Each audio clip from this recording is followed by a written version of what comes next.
After Compline, the monastery was supposed to fall silent. No bargaining with the body, no wandering thought, no secret knock at a locked door. Behind those walls, men and women had sworn themselves to prayer, poverty, obedience, and chastity. They had stepped away from marriage, inheritance, desire, and ordinary human entanglement. At least that was the ideal. But medieval records do not preserve only ideals.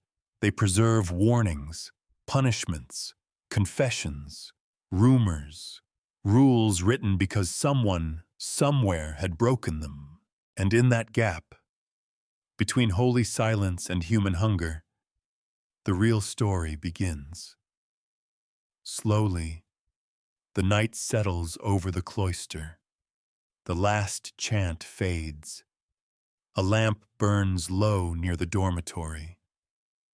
Somewhere, a door is barred from the inside, and what appears, from a distance, to be a world of perfect discipline becomes something more complicated, more fragile, and more recognizably human. This is not a story about claiming that every monastery was secretly corrupt. That would be too easy and too false. Many monks and nuns lived lives of sincere devotion, with discipline that modern people can barely imagine. But the surviving evidence shows something harder to dismiss. Medieval religious life was haunted by the body it tried so carefully to master. Before we venture further into the shadows, take a moment to subscribe so you never miss a secret that history has tried to forget. Tonight, we enter the monastery after the prayers are done, not to mock faith, not to flatten the past into scandal, but to ask what happens when an institution demands purity from people still made of flesh, memory, longing, fear, ambition, and desire. The door is locked, but the records were not. Chapter 2. The body the cloister tried to bury. To understand why the monastery feared desire so deeply, we have to begin with a very old idea, that the body was not merely a body. For medieval monks and nuns, the flesh was a field of conflict. Hunger, sleep, anger, lust, pride, comfort.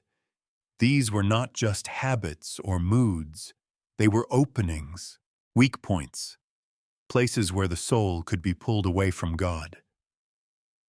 The cloister was built in part as a defense against that pull. The vow of chastity was therefore more than a promise not to marry or not to have sexual relations.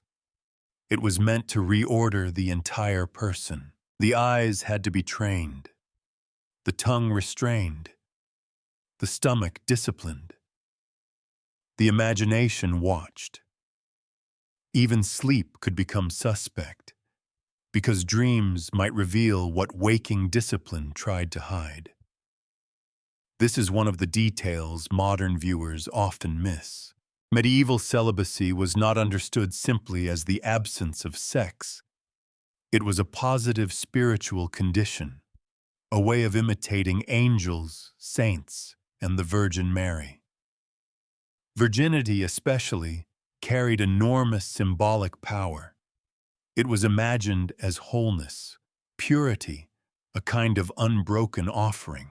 To renounce sexual life was to step outside the ordinary chain of family, property, childbirth, and inheritance, and to belong more completely to the sacred. That ideal could be beautiful. It could also be severe. Inside a monastery, the body was managed through routine. The bell decided when you woke, when you prayed, when you ate, when you worked, when you slept. Fasting weakened appetite, but it also taught obedience. Plain clothing reduced vanity, but it also erased individuality. Shared dormitories made private life difficult. Silence limited gossip, but it also limited confession outside the approved channels. The system was not just religious, it was physical. It shaped the body until the body itself became a kind of text, something to be corrected, interpreted, and guarded. And yet, the very intensity of this discipline tells us something important. The medieval church did not assume desire would disappear behind monastery walls. It assumed desire would follow people inside. This is why so much writing about monastic life returns again and again to vigilance. A monk was not finished with temptation because he had taken vows. A nun was not beyond human longing because she wore a veil. The vows marked the beginning of a struggle, not its end. In the religious imagination of the time, chastity had to be defended daily, sometimes hourly, against memories, glances, attachments, and opportunities. That struggle could be described in exalted language, the soul rising above the flesh, the religious person becoming pure enough to approach God. But beneath the spiritual language was a more practical recognition. People living in enclosed communities are still people. They form friendships. They feel loneliness. They notice bodies. They seek comfort. They develop loyalties and resentments. They are moved by power, dependence, affection, and fear. The cloister tried to bury the body under prayer, but the body remained stubbornly present, in hunger during a fast, in exhaustion during night offices, in illness, in age, in the warmth of another voice heard too often and too closely. Medieval reformers knew this. Confessors knew it.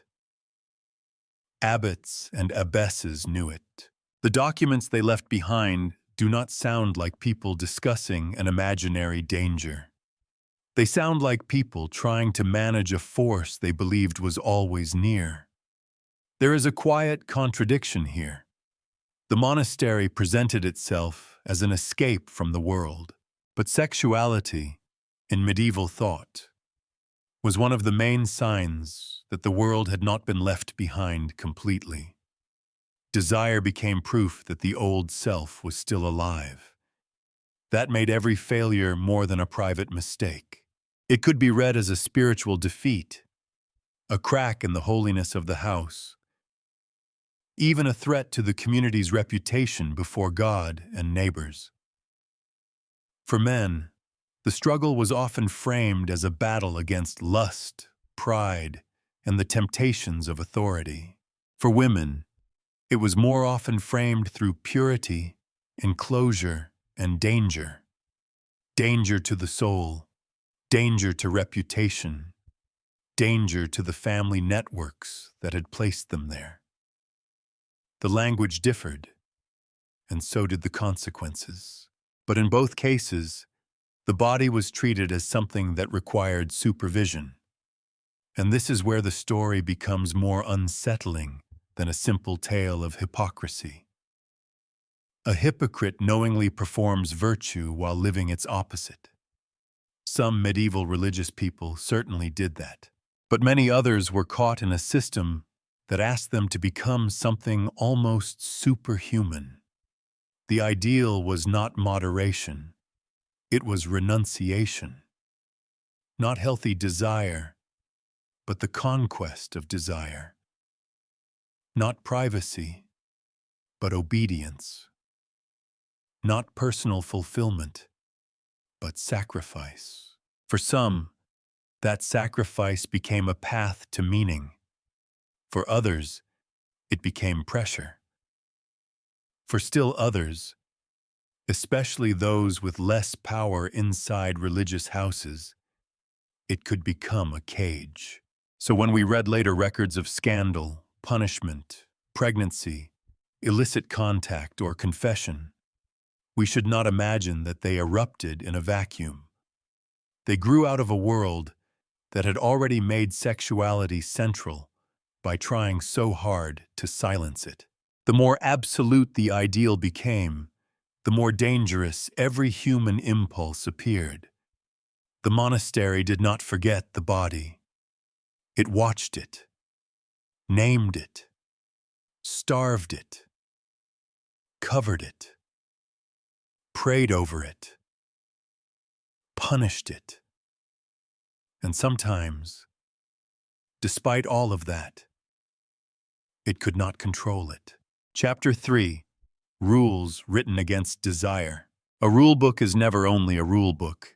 It is also a map of fear. When medieval monastic rules told monks not to wander alone, not to speak too freely, not to form suspicious attachments, not to linger with visitors, not to seek unnecessary privacy, they were doing more than promoting tidy religious behavior. They were drawing borders around temptation. They were identifying the places where discipline was most likely to break. Desire, in these communities, was treated as something that could enter through steel doors. A conversation held too long, a glance repeated too often, a private errand, a letter, a gift, a confession that became too intimate. A friendship that began as spiritual comfort and slowly gathered another kind of charge. So the answer was regulation. The cloister became a carefully arranged machine of restraint. Silence reduced opportunities for flirtation, but it also made every permitted conversation more important. Separation controlled contact between men and women, but it also made forbidden contact more charged. Fasting was meant to cool the body. Night watches interrupted sleep. Confession pulled hidden thoughts into speech. Penance turned failure into pain, shame, or public correction. The logic was clear. If the body could not be trusted, then the body must be governed. This was not unique to one monastery or one order. Across the medieval church, rules, penitentials, episcopal visitations, reform decrees, and council decisions returned to sexual conduct with striking persistence. They worried about monks leaving their houses too freely. They worried about clerics keeping women in their homes. They worried about nuns receiving visitors. They worried about private spaces, unsupervised contact, and officials who used authority badly. What matters is not simply that these rules existed. All institutions have rules. What matters is how often they had to be repeated. Repetition is evidence of anxiety. It does not prove that every forbidden act was happening everywhere, but it does suggest that church authorities believed the danger was real enough to require constant attention. A rule against a behavior may begin as an ideal.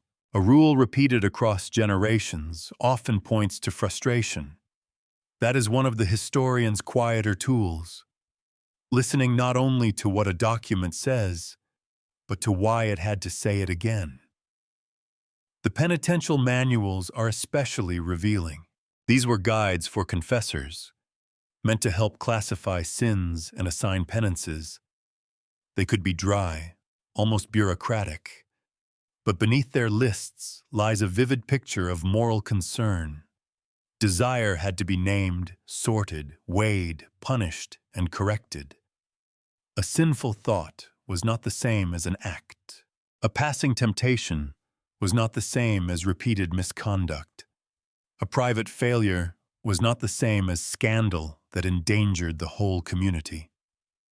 In other words, medieval authorities knew that sexuality lived on a spectrum of secrecy and consequence.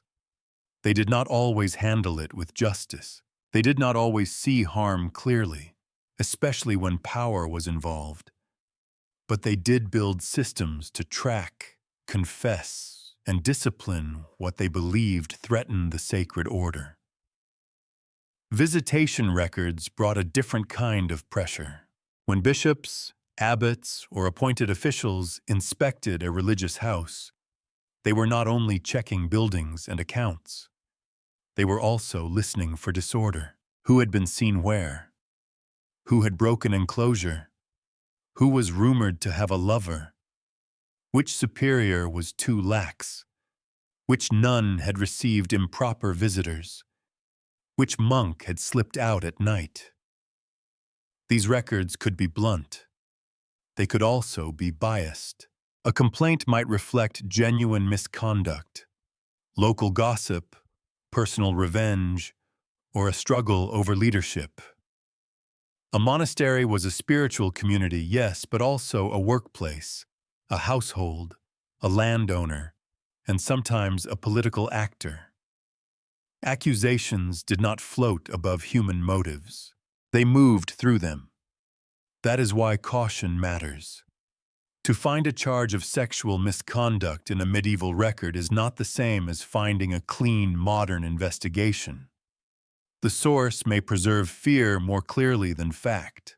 It may tell us what authorities wanted corrected, not exactly what happened. Sometimes it records a rumor because the rumor itself had become dangerous. In a world where reputation carried spiritual and economic weight, suspicion could wound almost as deeply as proof. Still, the pattern is difficult to ignore. The rules kept circling the same problem. Desire finds gaps. Walls could separate a monastery from the village, but not from memory. Silence could reduce speech, but not longing. Fasting could weaken the flesh, but not erase imagination. Confession could reveal sin, but it could also create a dangerous intimacy between the one who spoke and the one who listened. Surveillance could prevent scandal, but it could also breed secrecy, fear, and manipulation. A locked system does not always eliminate transgression. Sometimes it teaches people how to hide. There is a strange honesty hidden inside these regulations. Medieval religious authorities may have preached perfection, but their rules often assume failure. They assume that people will need correction. They assume that vows can be broken, that superiors can be careless, that enclosed people can find ways to communicate, that holy offices can be used for unholy purposes. The monastery, then, was not a place without desire. It was a place where desire was put under administration. That phrase may sound almost too modern, but the structure was there. Desire was scheduled against, confessed into categories, punished by degrees, monitored by officials, and written into reports. The soul was the stated concern, but the institution also had its own interests: order, obedience, reputation, and control. And this is where the locked door becomes more than an image. Every monastery had visible doors, gates, parlors, dormitories, churches, chapter houses. But the more important doors were social and spiritual. Who had permission to speak? Who could accuse? Who would be believed? Who could move freely? Who could be silenced for the good of the house? Rules written against desire were also rules about power. They told bodies where to go, when to speak, what to confess, how to suffer, and who had the authority to decide whether repentance was enough. In the best cases, this could create a serious moral discipline that helped people live the life they had chosen. In the worst cases, it could trap people inside a system where the appearance of purity mattered more than the truth. That is the uncomfortable lesson of the documents. They do not show us a medieval world with no standards. Quite the opposite. They show us a world almost overwhelmed by standards, one that tried to discipline the body with remarkable intensity. But the existence of so many rules also reveals the fear beneath the ideal. The cloister could command silence. It could not command innocence. Chapter 4. The Vow and the Reality. The official language of monastic life was clean. Chastity was a vow. Virginity was honored. Celibacy was praised as a higher calling. The religious house was meant to be a place where earthly appetite had been subdued, where men and women no longer belonged to the ordinary traffic of marriage, childbirth, family strategy, and bodily claim. But records rarely survive because everyone behaved exactly as expected. They survive because something had to be corrected. The difficulty, for anyone looking back at medieval monasteries, is to avoid two opposite mistakes. The first is to believe the official ideal too completely, as though a vow transformed human nature the moment it was spoken. The second is to treat every monk and nun as secretly corrupt, as though the cloister were only a painted screen hiding universal hypocrisy. Neither version is serious history. The evidence points to something more uneven and more human. Many religious people did keep their vows, sometimes with extraordinary discipline. Others failed quietly or repeatedly or under pressure. Some formed secret attachments. Some clerics lived with women despite rules against it. Some communities faced accusations of illicit contact. Some records mention pregnancies, rumors, or sexual misconduct serious enough to draw outside attention. What matters is that the Church kept finding reasons to return to the problem. A vow was not a wall. It was a promise made inside a world still crowded with opportunity, memory, and desire. Monks had contact with laypeople through estates, hospitality, markets, pilgrimage, and local patronage. Priests moved between sacred and domestic spaces. Nuns, though often more tightly enclosed in theory, still interacted with confessors, officials, servants, relatives, patrons, and visitors. The monastery may have stood apart from the world, but it was never entirely sealed from it. This is where the ideal begins to blur. A monk might be sent out on business and become entangled with someone beyond the cloister. A priest might keep a household that looked, to reformers, far too much like marriage. A nun might be accused of meeting someone through a window, a parlor, a servant, or a supervised visit that was not supervised enough. An abbot or abbess might be blamed not only for personal misconduct, but for failing to control the conduct of others. Some accusations were true. Some may have been exaggerated. Some may have been weapons. A religious house was not just a community of souls. It was an institution with land, income, hierarchy, rivals, and reputation. A charge of sexual disorder could damage an enemy, weaken a superior, justify reform, or invite outside intervention.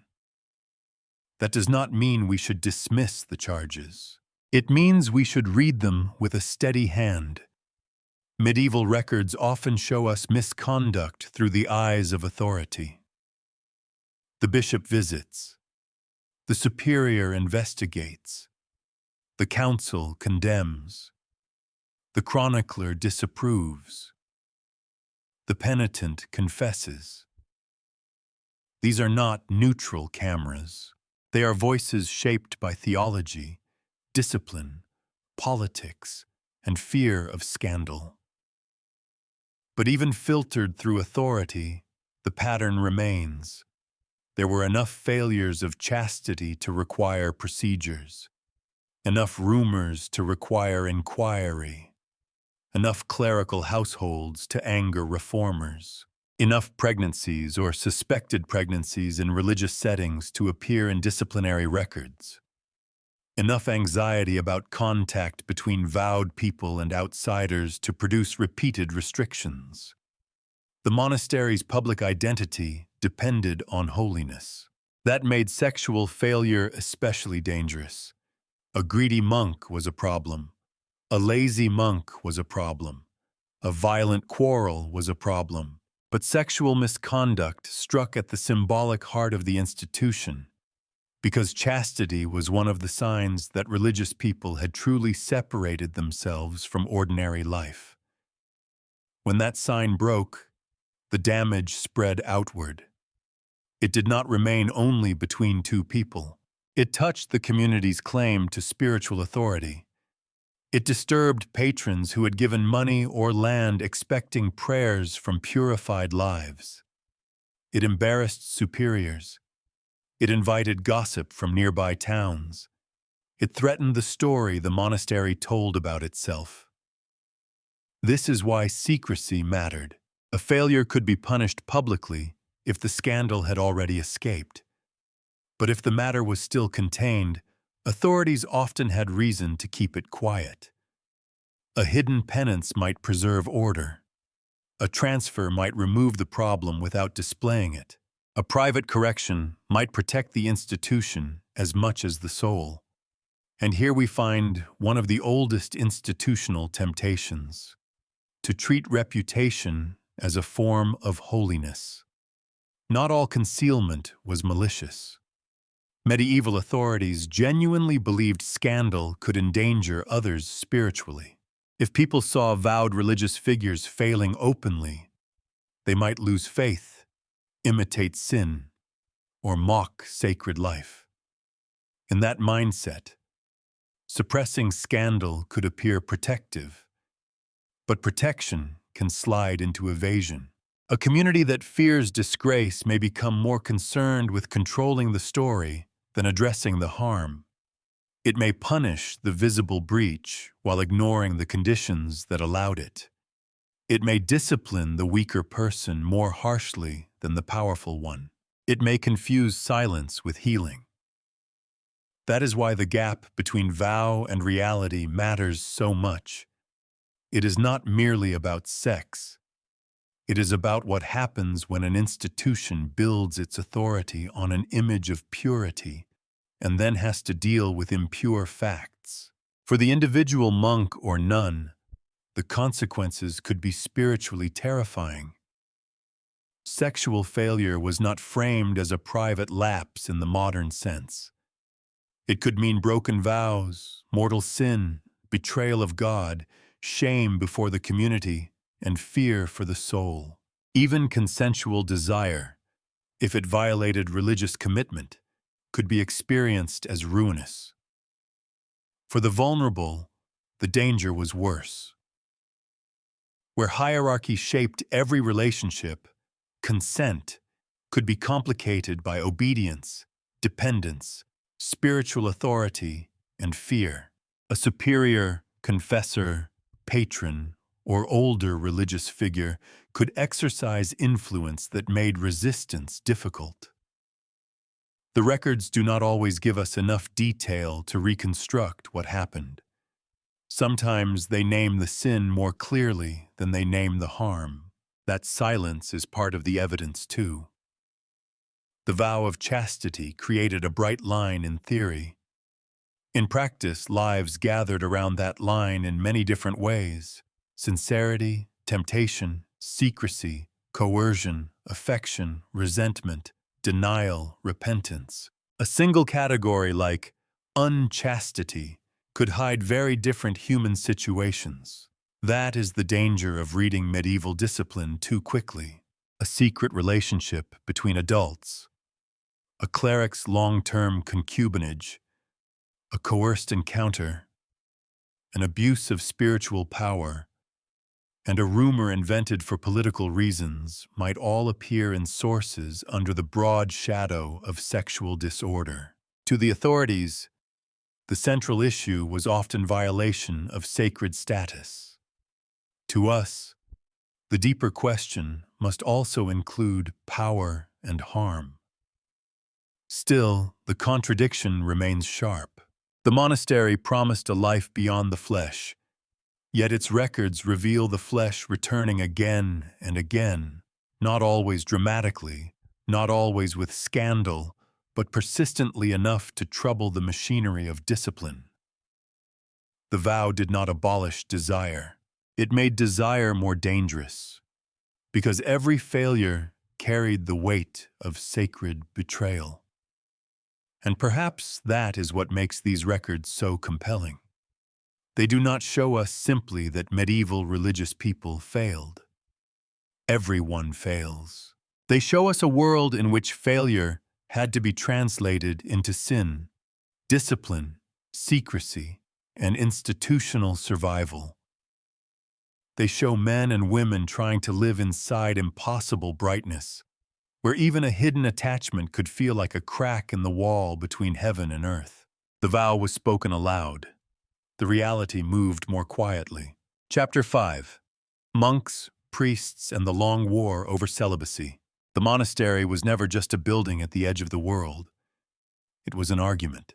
Every monk who lived without marriage, every nun who renounced family life, every community that tried to order the day around prayer rather than household obligation, all of it stood as a living claim that the highest religious life required distance from sexual and domestic ties. For monks and nuns, this was expected. They had chosen, or in some cases had been placed into, a form of life defined by renunciation. But for priests, the matter was more contested.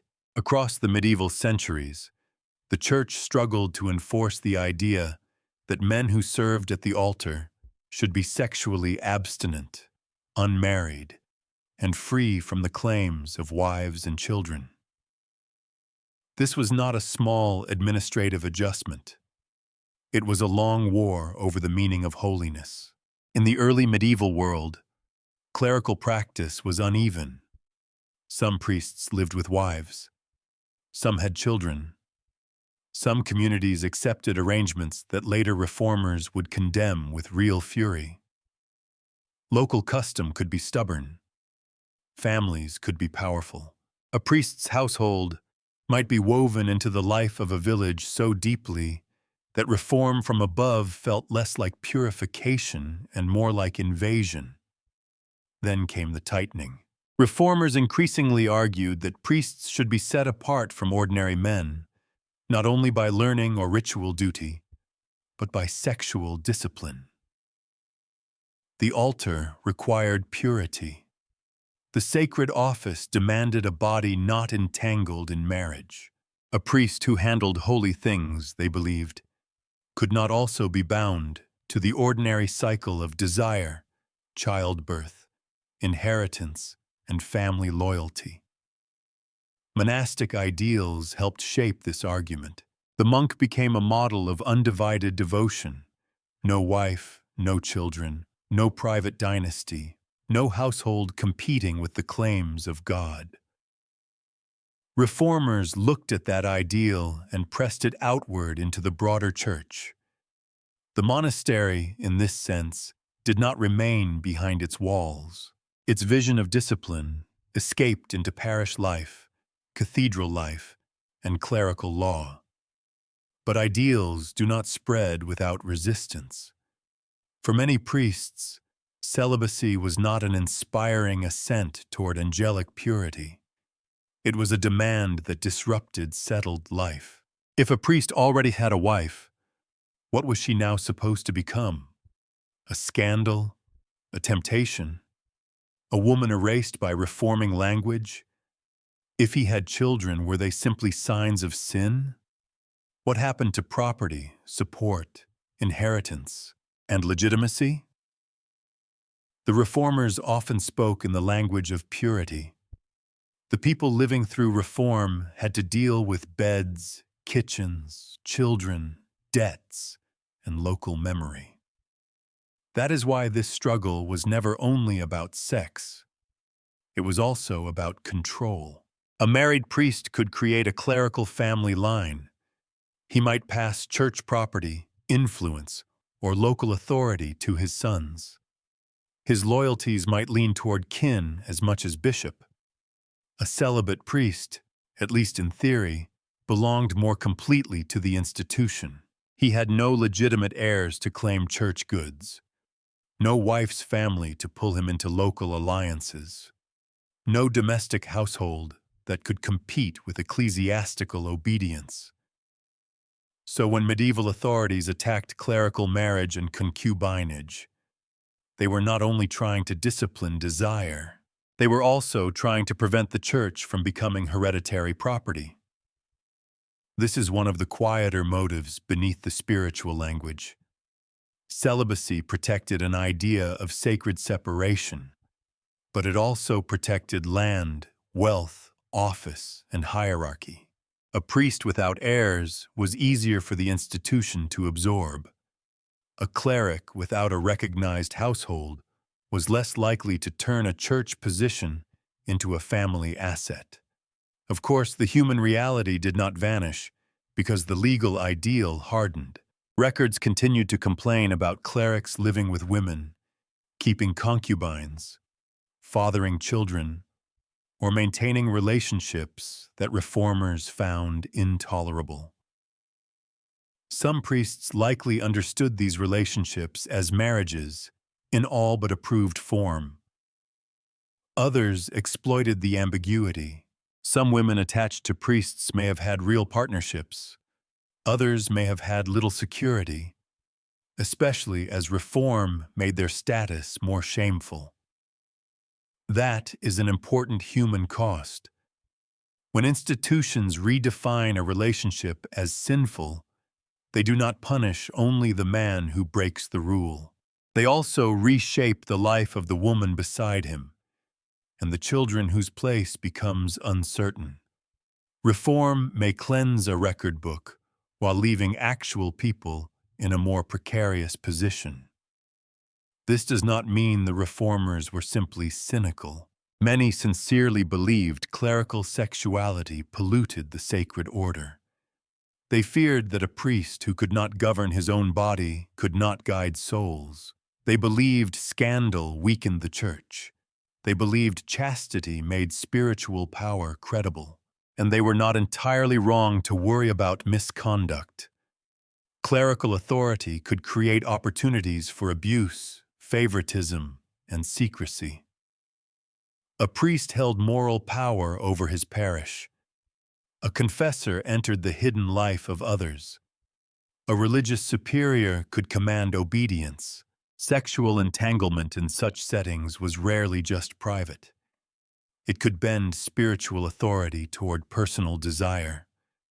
But the reform movement did something sharper than correct misconduct. It raised the expectation itself. The priest was increasingly imagined as a man above ordinary sexual life, not merely faithful within marriage, not merely respectable, abstinent, set apart, clean for the altar. The standard became more absolute, and therefore the gap between law and lived practice became more visible. A strange result followed. The harder the church insisted on celibacy, the more records of non-compliance seemed to matter. What might once have been tolerated locally could now appear as rebellion, pollution, or scandal. Reform did not simply uncover disorder. It changed what counted as disorder. That is why the long war over celibacy cannot be reduced to a moral victory on one side and corruption on the other. It was a contest between different visions of religious life. One vision saw clerical holiness as separation from the body and family. Another, often less formally defended but deeply rooted in local practice, treated priests as sacred men who nevertheless lived among human ties. The monastic model won much of the official argument, but it never won completely in practice. The repeated complaints tell us that sexual abstinence could be commanded more easily than it could be made universal. Local communities had memories longer than decrees. Priests had attachments deeper than rules. Reformers could denounce, legislate, and punish, but they could not instantly remake the emotional and domestic world around the parish church. And here, the monastery reappears as both inspiration and warning. Its vow of chastity gave the wider church a powerful image of purified service. Yet its own records showed that even within walls built for renunciation, desire remained. If monks could struggle, priests in villages and towns would struggle too. If enclosure could not erase the body, parish life certainly could not. The medieval church understood this, even when it spoke as if discipline should be enough. That is why its battle over celibacy lasted so long. It was fighting not only disobedience, but the basic fact that religious authority was carried by human bodies.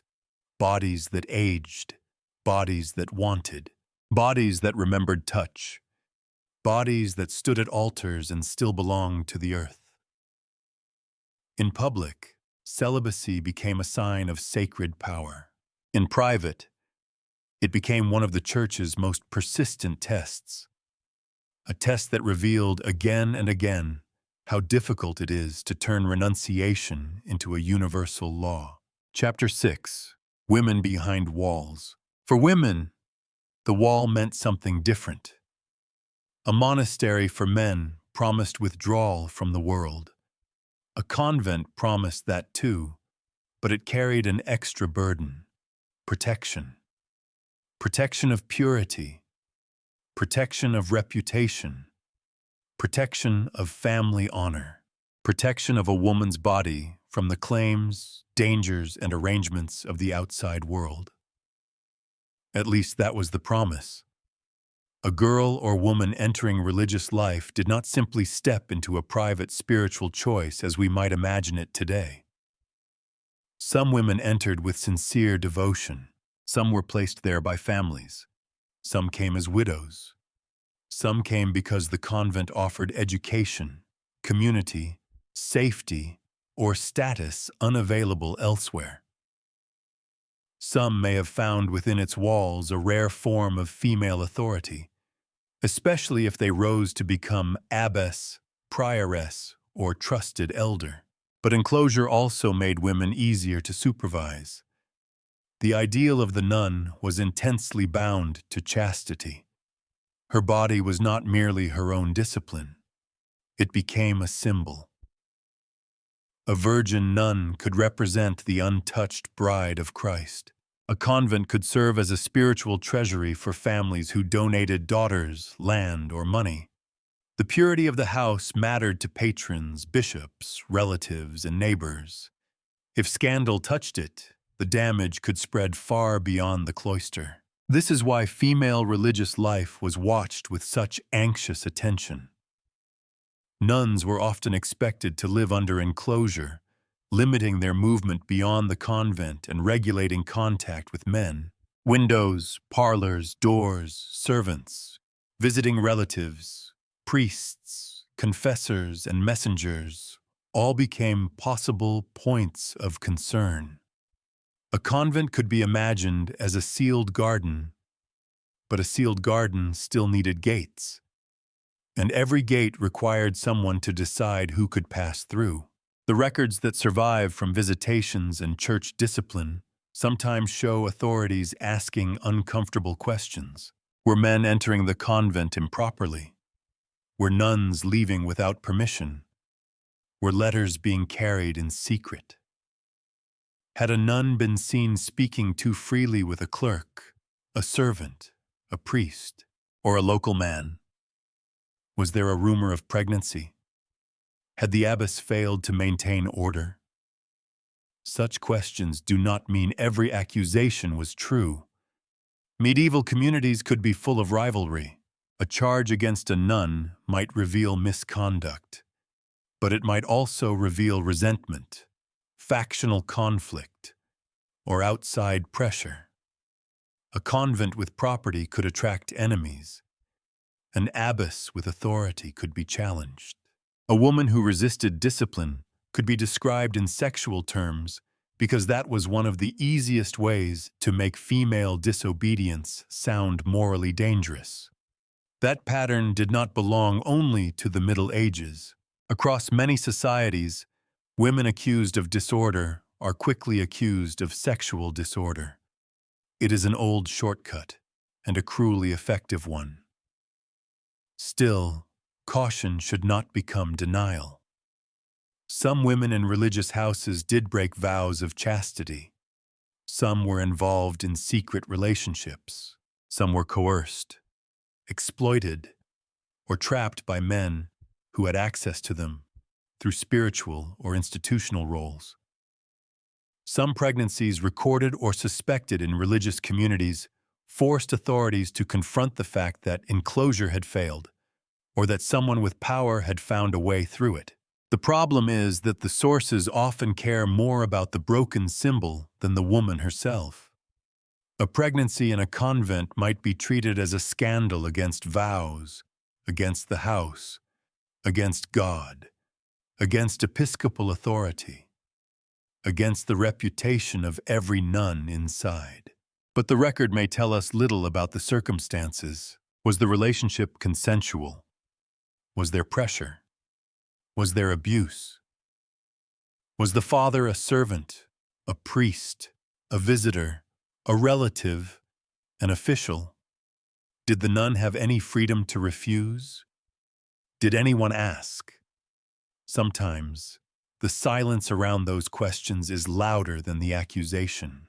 Female sexuality was often policed more harshly because it was made to carry more symbolic weight.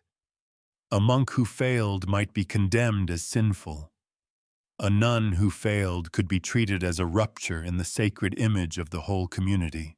Her body became evidence, not only of her own lapse, but of institutional failure. If she became pregnant, the evidence could not be hidden as easily as a rumor, a confession, or a nighttime absence. The body that the cloister tried to bury became visible.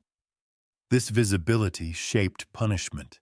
Women could be confined, removed, subjected to penance, or placed under stricter supervision. A community might be reorganized. Access points might be closed. Male visitors might be restricted. The abbess might be blamed. And if the scandal reached the outside world, the convent's reputation could suffer for years. Yet it would be wrong to see convents only as prisons. That is another modern simplification. Female religious houses could be places of learning, devotion, administration, music, writing, land management, and genuine community. In some regions and periods, noble women exercised more authority as abbesses than they could have held as wives. A convent could shelter women from unwanted remarriage, domestic violence, or the dangers of childbirth. It could provide a structure in which female friendships, intellect, and piety flourished. The tragedy is that the same walls that could protect could also conceal. A woman behind enclosure might be safe from some dangers and exposed to others. If her confessor manipulated her conscience, who would know? If a superior suppressed a complaint for the sake of reputation, where could she go? If a visitor entered with permission from someone above her, could she refuse without being accused of disobedience? The ideal of enclosure presumed that danger came from outside. But power does not always stay outside the gate. This is the darker edge of the convent story. The medieval church often imagined women as needing protection from desire, their own and men's.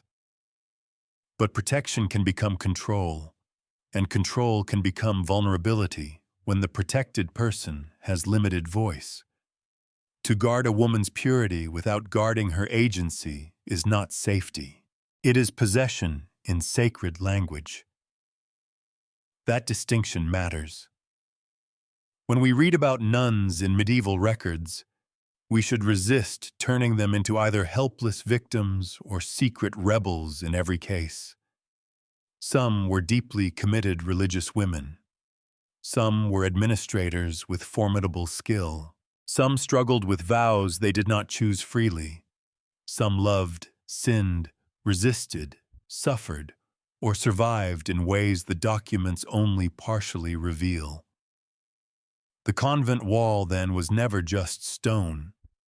It was a social arrangement.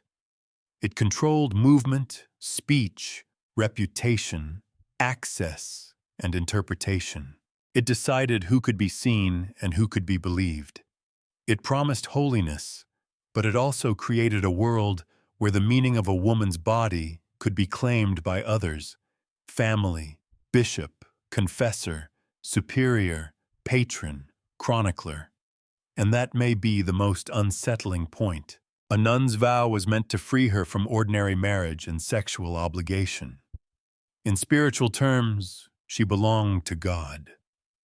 But in practice, many other authorities still claimed an interest in her body. They guarded it, judged it, spoke for it, punished it, and sometimes failed to protect it. Behind the walls, women pursued holiness with real courage. Behind the same walls, some discovered that purity could be demanded more loudly than justice. Chapter 7. The Confessor's Shadow. Confession was meant to bring the hidden self into the light. That was the theory. A monk or nun carried a troubling thought, a forbidden desire, a lapse of discipline, a memory that would not leave, and brought it to a spiritual authority. The sin was named. The conscience was examined. Penance was given. The soul, at least in hope, moved back toward order. But confession had a strange power. It made secrecy speak, and whenever secrecy speaks to authority, the relationship becomes delicate. Inside religious life, the confessor was not merely a listener. He could become a guide, judge, physician of the soul, interpreter of temptation, and guardian of discipline. He heard things that no one else heard. He entered the most private chambers of another person's mind without touching a door. For communities that prized silence and restraint, this kind of speech was extraordinary. It allowed thoughts to be exposed that ordinary conversation would never permit. That intimacy could be healing. It could also become dangerous. The confessional relationship depended on trust, obedience, and spiritual vulnerability. A person confessing did not arrive as an equal in a modern therapeutic setting. They came with fear of sin, fear of damnation, fear of punishment, and often deep reverence for the one hearing them. In monastic and convent life, that imbalance could become even sharper. A confessor might have repeated access to the same religious person over years. He might know their fears, habits, weaknesses, scruples, and desires in more detail than anyone else alive. That knowledge could be used wisely or not. This is where we have to move carefully, because the evidence is often case-dependent. It would be false to suggest that every confessor was predatory, just as it would be false to imagine that spiritual authority was harmless simply because it spoke in sacred language. What we can say with more confidence is that confession created a space of unusual intimacy, and medieval authorities knew that intimacy could be misused. The danger did not always begin with obvious violence. Sometimes it began with dependency. A nun might rely on a confessor not only to absolve her sins, but to tell her how to interpret every movement of conscience. A monk might become attached to a spiritual advisor whose approval felt like safety. A confessor might encourage emotional reliance under the name of guidance. The line between pastoral care and control could become difficult to see from inside the relationship. That is one of the oldest shadows in religious life. The person who claims to heal your conscience can also learn how to govern it. In a world where sin was not just a mistake but a threat to the soul, a confessor's words carried enormous weight. He could reassure, rebuke, delay absolution, prescribe penance, or imply that obedience to him was obedience to God.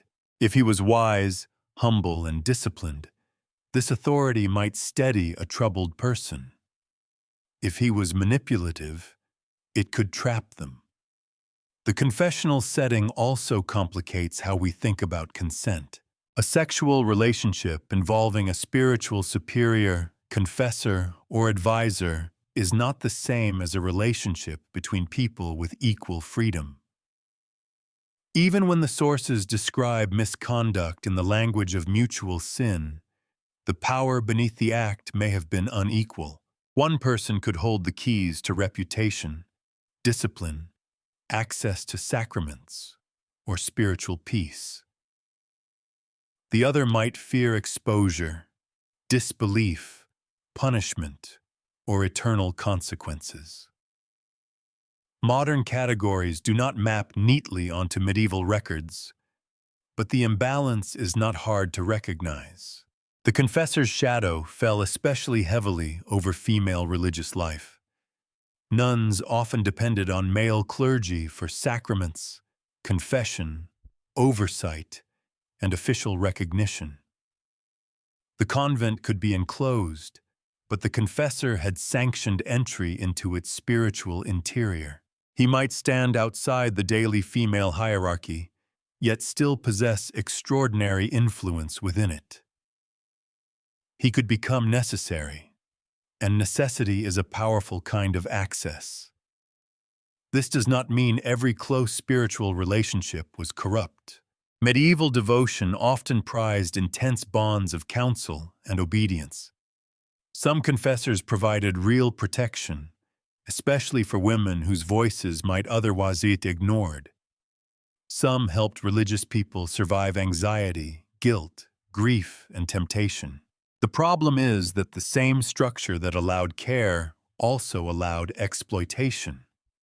That is why the subject requires more than scandal. It requires attention to mechanism. How does harm become possible in a sacred system? Not simply because one person is wicked, though that may be true.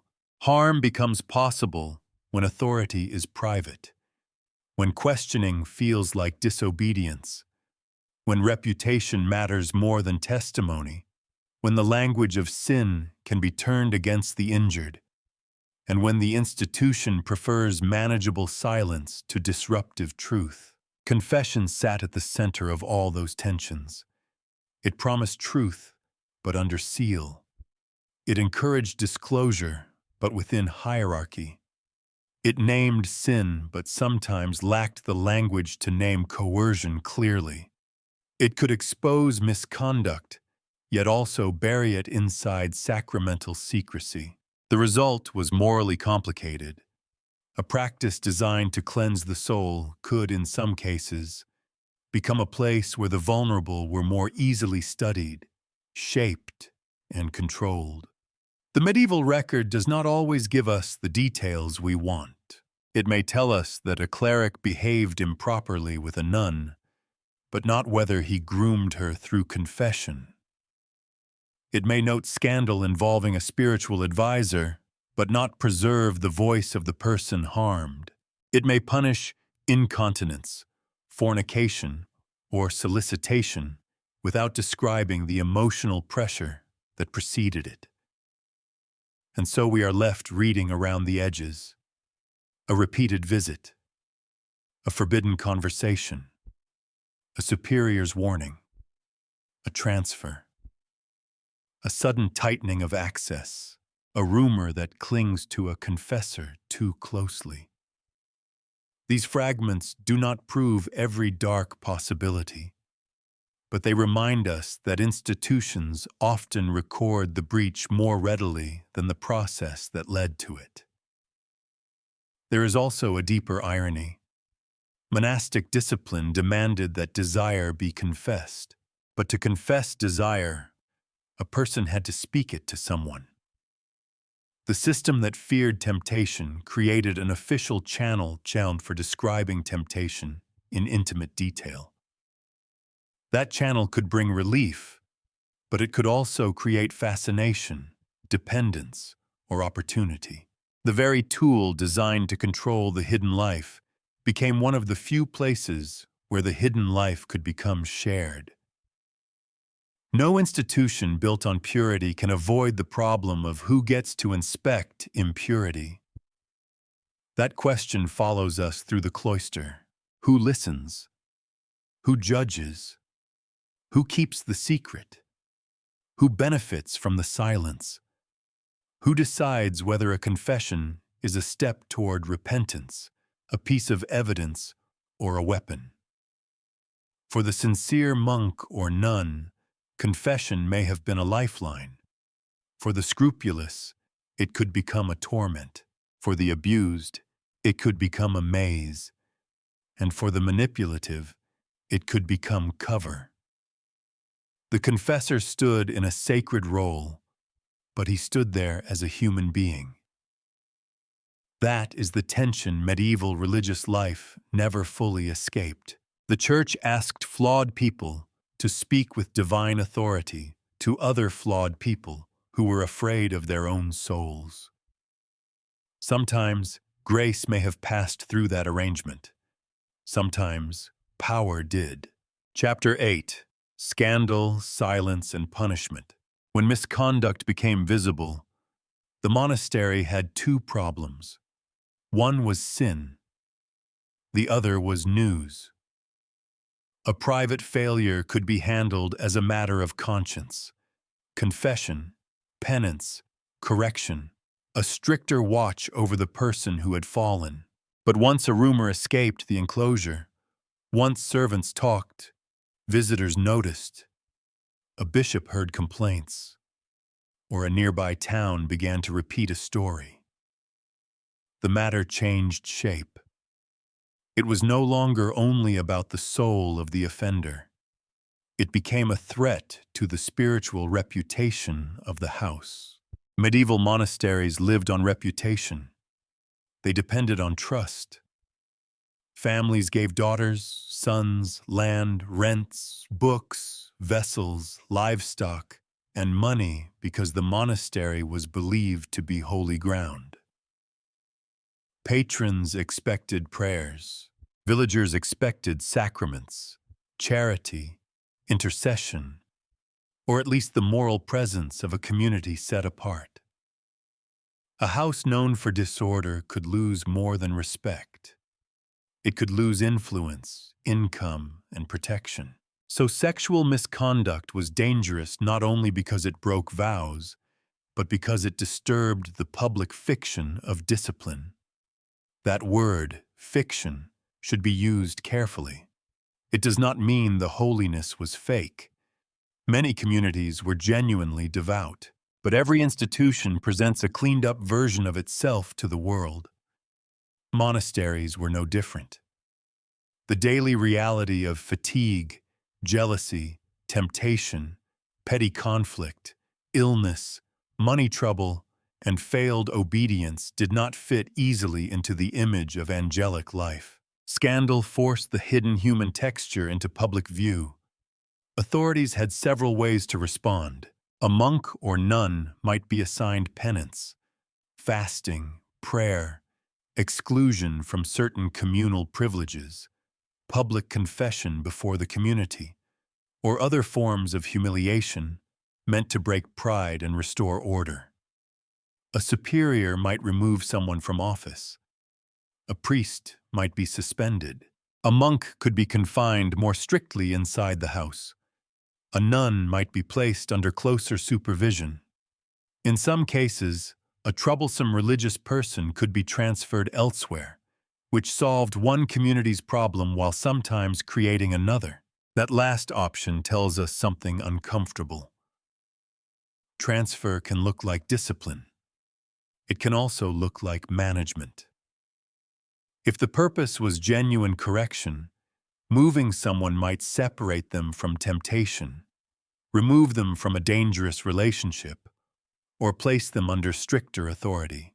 But if the main purpose was to quiet scandal, transfer could become a way of making the visible problem disappear without fully confronting what happened. Medieval records do not always let us know which motive mattered most. Often, both may have been present. Public shame was another tool. In a culture where honor, status, and spiritual standing mattered deeply, shame could be a punishment in itself. To be exposed as unchaste after vows was not simply embarrassing. It marked the person as spiritually disordered. It could follow them long after the formal penance ended. For women, especially, sexual shame could become almost impossible to escape, because female purity was tied so tightly to the identity of the convent and the expectations of families. But punishment was not always public. Sometimes silence was treated as prudence. A superior might decide that open exposure would do more harm than good. A bishop might correct a house quietly. A community might absorb the scandal internally, especially if the offender was powerful, the evidence uncertain, or the reputation of the institution at risk.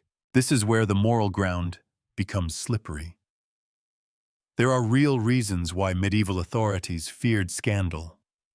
Public knowledge of wrongdoing by religious figures could weaken trust, encourage mockery, or harm innocent members of the community. A convent of sincere nuns could suffer because of one person's failure. A monastery's charitable work could be overshadowed by rumor. A house might be judged by outsiders who knew only fragments. Yet the desire to prevent scandal can easily become the desire to prevent accountability. The same silence that protects the innocent can also protect the guilty.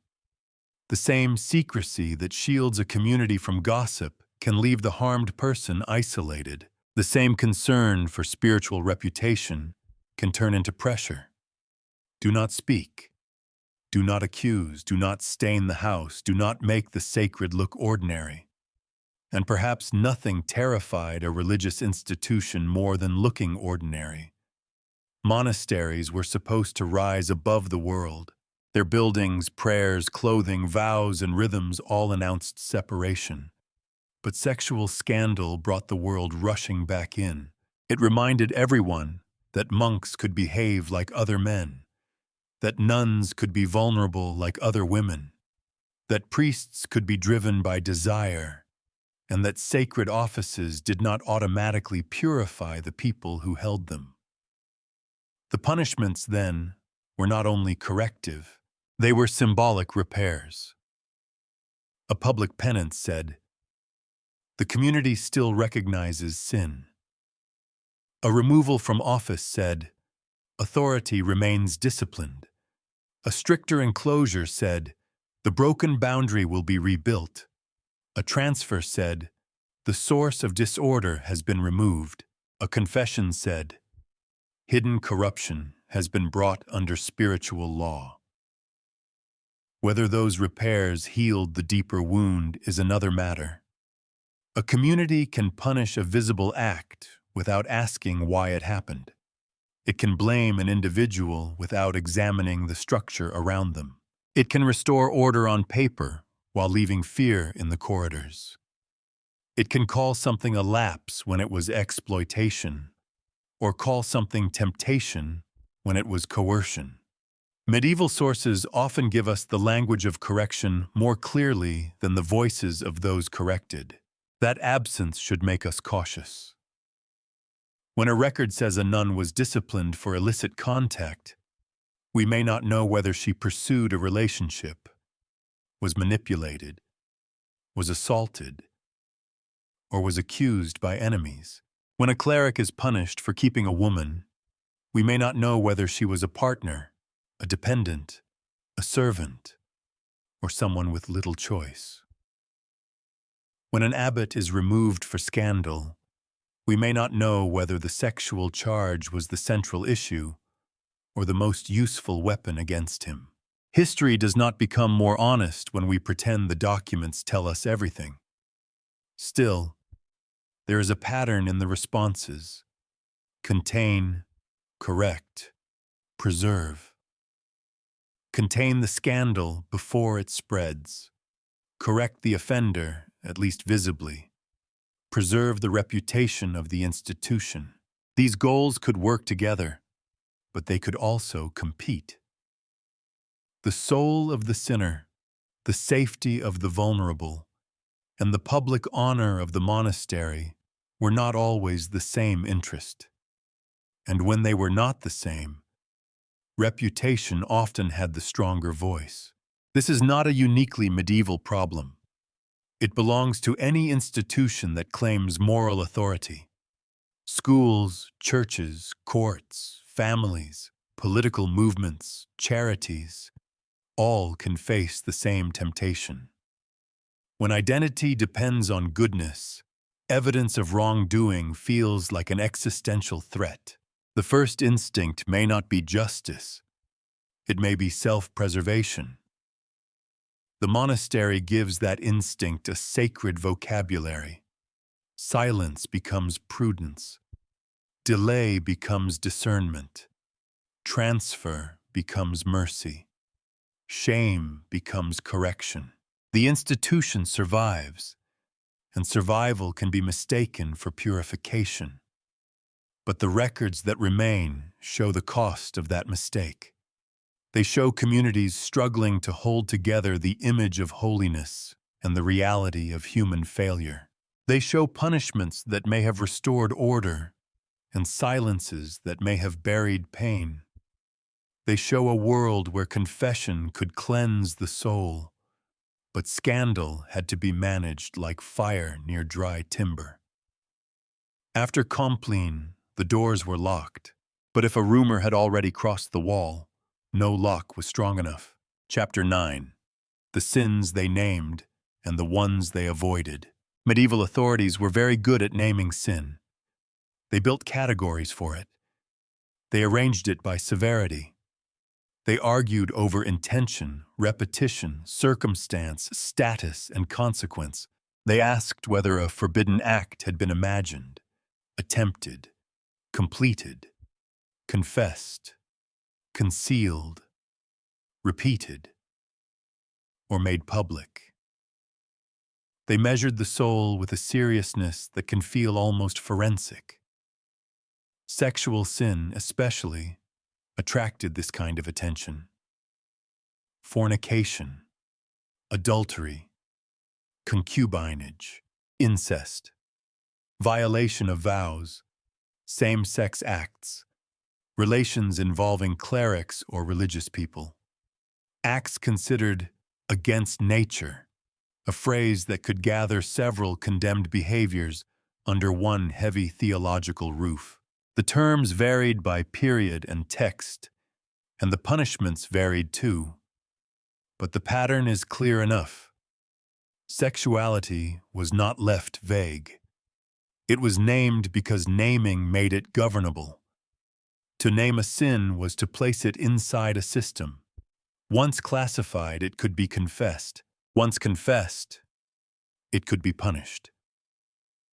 Once punished, it could be recorded, corrected, or at least in theory, healed. Medieval discipline depended on this movement, from hidden act to spoken category. A desire became a sin became a case became a penance. But categories can reveal obsession as much as understanding. The Church's language often focused intensely on whether a sexual act violated purity, vow, clerical status, sacramental dignity, or the natural order as theologians understood it. These were not minor concerns in the medieval worldview. They shaped how people understood salvation, community, and divine judgment. but they could also narrow the field of moral vision. A record might be precise about the broken rule and strangely unclear about the injured person. That is one of the most disturbing contradictions in this history. Medieval authorities could be direct, even severe, about consensual adult violations of celibacy. A priest keeping a woman, a monk breaking chastity, a nun accused of illicit contact. These acts were legible because they threatened the visible structure of vows and offices. But exploitation, coercion, and abuse did not always receive the same clarity. This does not mean medieval people had no concept of harm. They certainly did. Violence, force, seduction, corruption of the vulnerable, and abuse of authority could be condemned. Yet the language available in many records often centered first on sin against God, violation of status, or pollution of a sacred role. The victim's experience could be pushed to the edge, especially if the person harmed was young, female, socially dependent, poor, or under obedience. The sin was named. The wound was not always fully seen. This matters because a religious system can be morally intense and still morally uneven. It can condemn certain acts fiercely while failing to ask the questions we would consider central. Who had power? Who could refuse? Who was believed? Who carried the shame? Who paid the price after the penance was assigned? The sources do not always answer. Sometimes they barely ask. Same-sex acts, too, were treated through categories that tell us more about medieval moral theology than about the inner lives of the people involved. Authorities often described such acts as grave disorder, sometimes more severely than other forms of sexual misconduct, because they were believed to violate natural and divine order. But the records usually do not preserve identity in the modern sense. They do not give us a stable map of orientation, affection, secrecy, companionship, coercion, or self-understanding. They name the act according to the fears of the institution. That is why careful language is necessary. To read medieval sexual categories as if they were modern psychological descriptions would be a mistake. To ignore the real suffering caused by those categories would also be a mistake. People were disciplined, shamed, excluded, or punished under systems that often had little interest in how they understood themselves. At the same time, some categories may hide exploitation beneath a general label of forbidden desire. The moral vocabulary was strong. It was not always subtle. Concubinage shows the same tension in another form. For reformers, a cleric living with a woman could represent blatant corruption. A man sworn to sacred service behaving like a husband without lawful marriage, perhaps turning church property toward a household, perhaps fathering children, perhaps mocking the very celibacy he was supposed to embody. From that angle, the condemnation makes sense within the reforming project. But from the ground, the story could be messier. The woman might be a long-term partner. She might be financially dependent. She might be treated by the local community as the priest's wife in all but official language. Or she might be vulnerable to abandonment when reformers arrived and declared the arrangement sinful. The same category could cover affection, habit, exploitation, domestic stability, and institutional defiance. A label can simplify what life has made complicated. Fornication was another broad term, useful precisely because it could gather many illicit acts under one moral heading. But again, the category did not always distinguish enough. A fleeting consensual encounter, a secret relationship, a seduction by someone with authority, and a coerced act might all be forced into a vocabulary more concerned with sexual irregularity than with the structure of power. This is where the historian has to read against the grain, not to impose certainty where none exists, but to notice what the record is trained not to notice.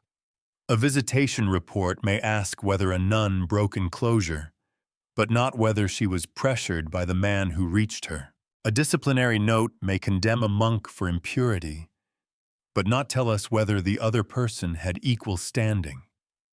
A penitential text may assign a penalty for a forbidden act, but not linger over the social conditions that made the act possible. The medieval system named sins in order to restore spiritual order. Our task is different. We are trying to understand what those names reveal and what they conceal. And what they conceal is often power. A vow changes the meaning of desire. A hierarchy changes the meaning of consent. A sealed institution changes the meaning of silence. A sacred office changes the meaning of misconduct.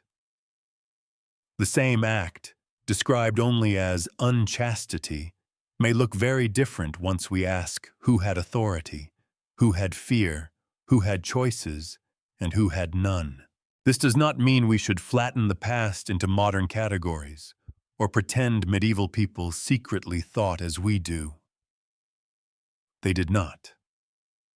Their world was organized around salvation, sin, sacrament, and divine judgment in ways that shaped every moral question. But if we are honest, we must say that their categories sometimes protected the institution's moral architecture more clearly than they protected the vulnerable.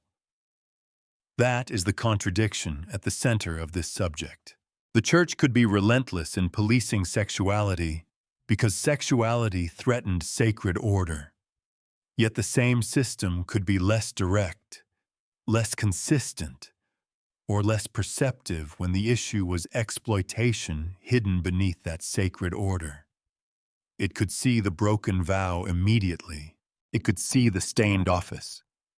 It could see scandal. But the harmed person might disappear into the grammar of sin.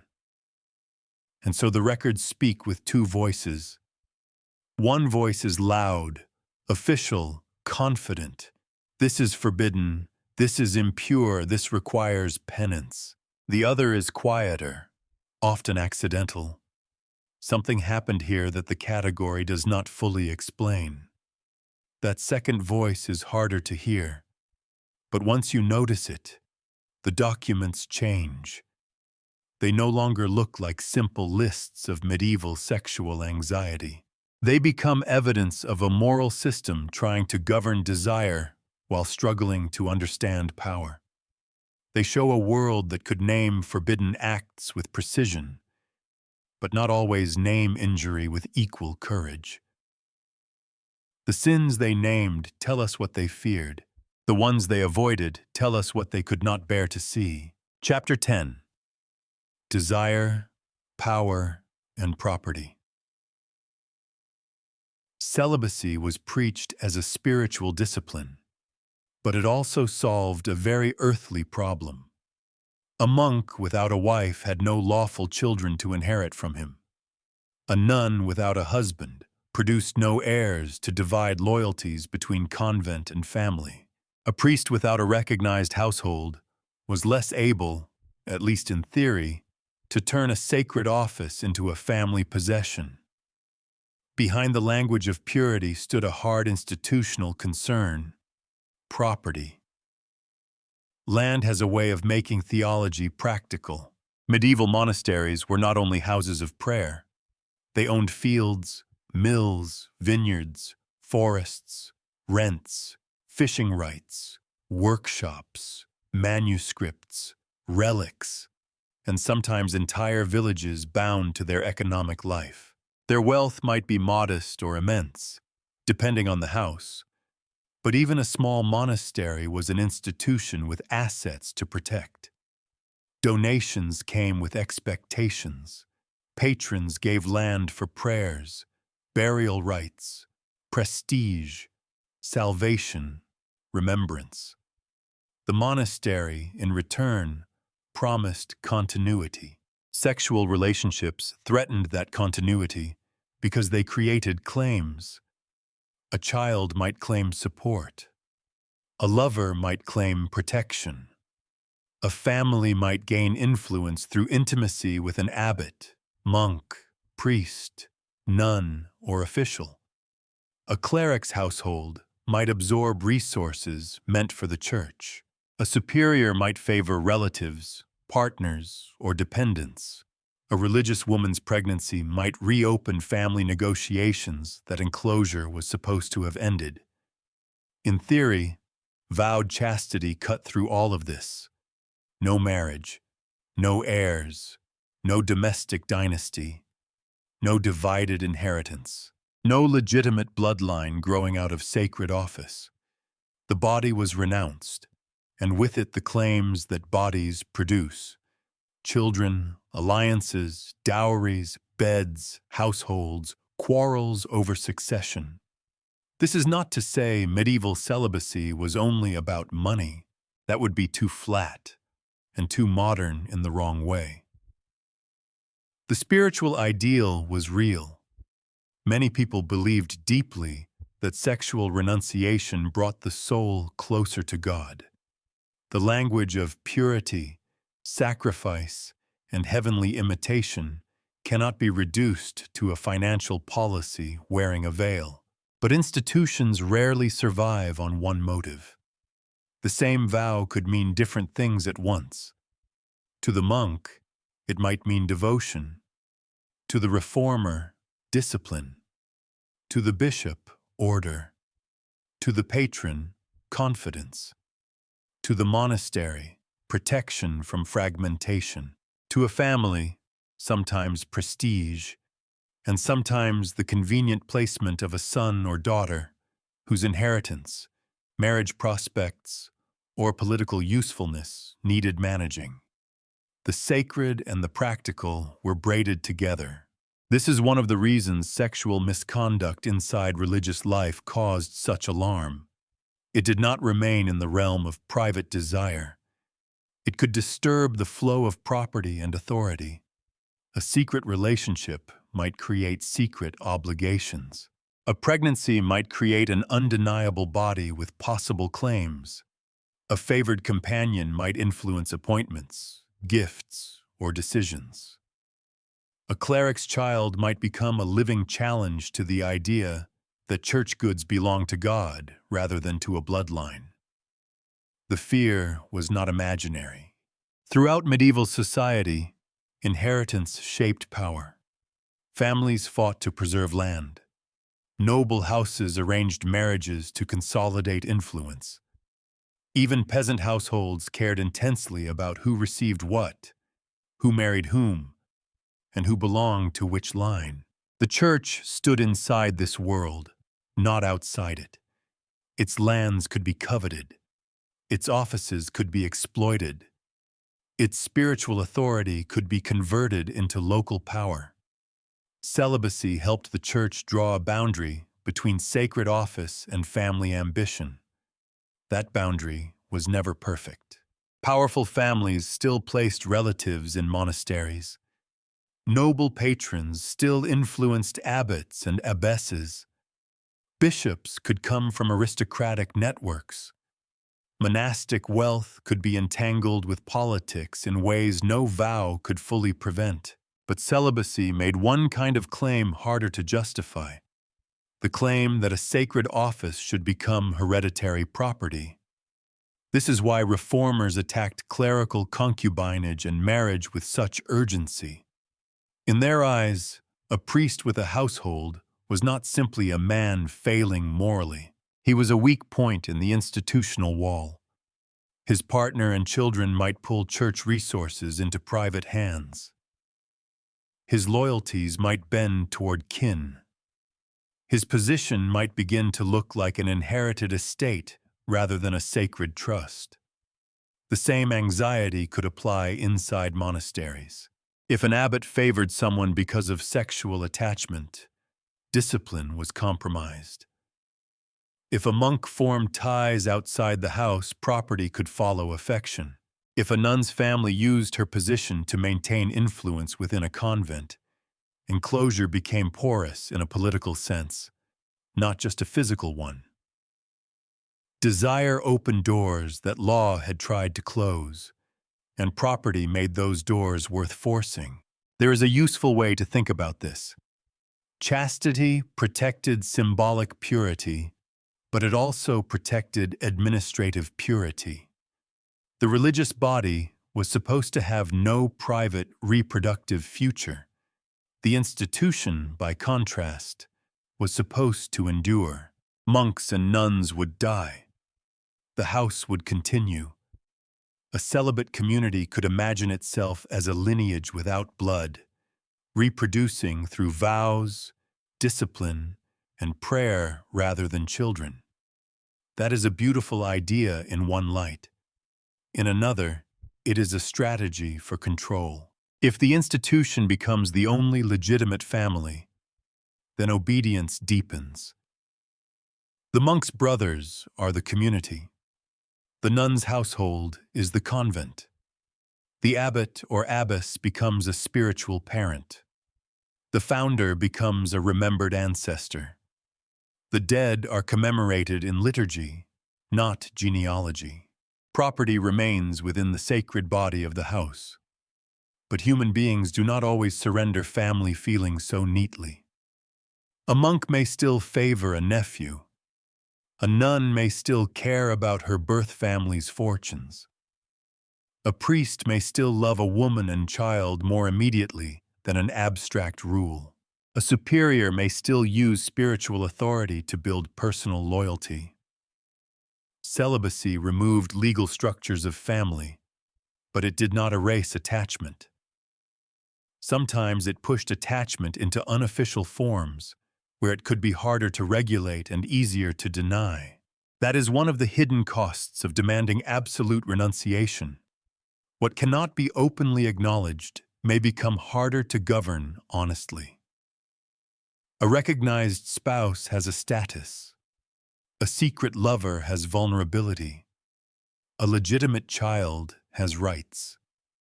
An unofficial child has uncertainty. A public household can be judged by communal norms.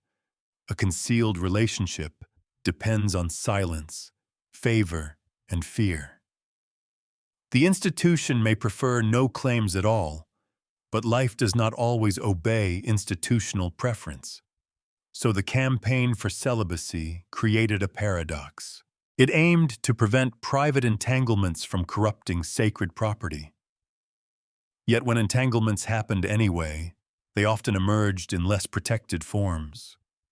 The woman attached to a priest could be dismissed as a concubine. The child of a cleric could become an embarrassment. The nun involved with the man might bear the heavier shame. The weaker person in the relationship could be made to carry the disorder the system had refused to imagine clearly. Property, reputation, and desire met in these cases, and once they met, the language of purity could become a way to avoid discussing material interests. A bishop might condemn unchastity and mean sin, scandal, inheritance, obedience, and control all at once. A monastery might punish illicit contact and be protecting the soul, the house, the donor network, and the land register in the same gesture. The official record might speak of morals, while the unstated worry sat in the treasury. This does not make the spiritual claims false. It makes them institutional. The medieval monastery was built on the hope that human beings could live for God beyond ordinary possession. No marriage, no heirs, no private accumulation, no body treated as a doorway to family power. But the very need to enforce these ideals shows how much pressure surrounded them. Land pulled, families pulled, desire pulled, wealth pulled, and religious language had to hold them all in place. Perhaps that is why sexuality frightened the cloister so much. It was not only a temptation of the flesh, it was a rival system of belonging. Through desire, a monk might belong to someone outside the rule. Through pregnancy, a nun's body might be drawn back into lineage. Through concubinage, a priest might form a household more immediate than the church. Through favoritism, love or lust might redirect property, status, and obedience. The vow of chastity promised a clean line. Life kept smudging it. And where that line blurred, the monastery saw more than sin. It saw the possibility that the sacred house could become just another family estate, another network of private loyalties, another place where bodies turned into claims and claims turned into power. The cloister tried to master desire because desire could rearrange the world, not only the soul. The Ledger 2, Chapter 11, When Reform Became a Weapon. Reform always arrives wearing clean clothes. It speaks of renewal, discipline, purification, return. It says the old ways have grown lax. It says the house has drifted from its founding spirit.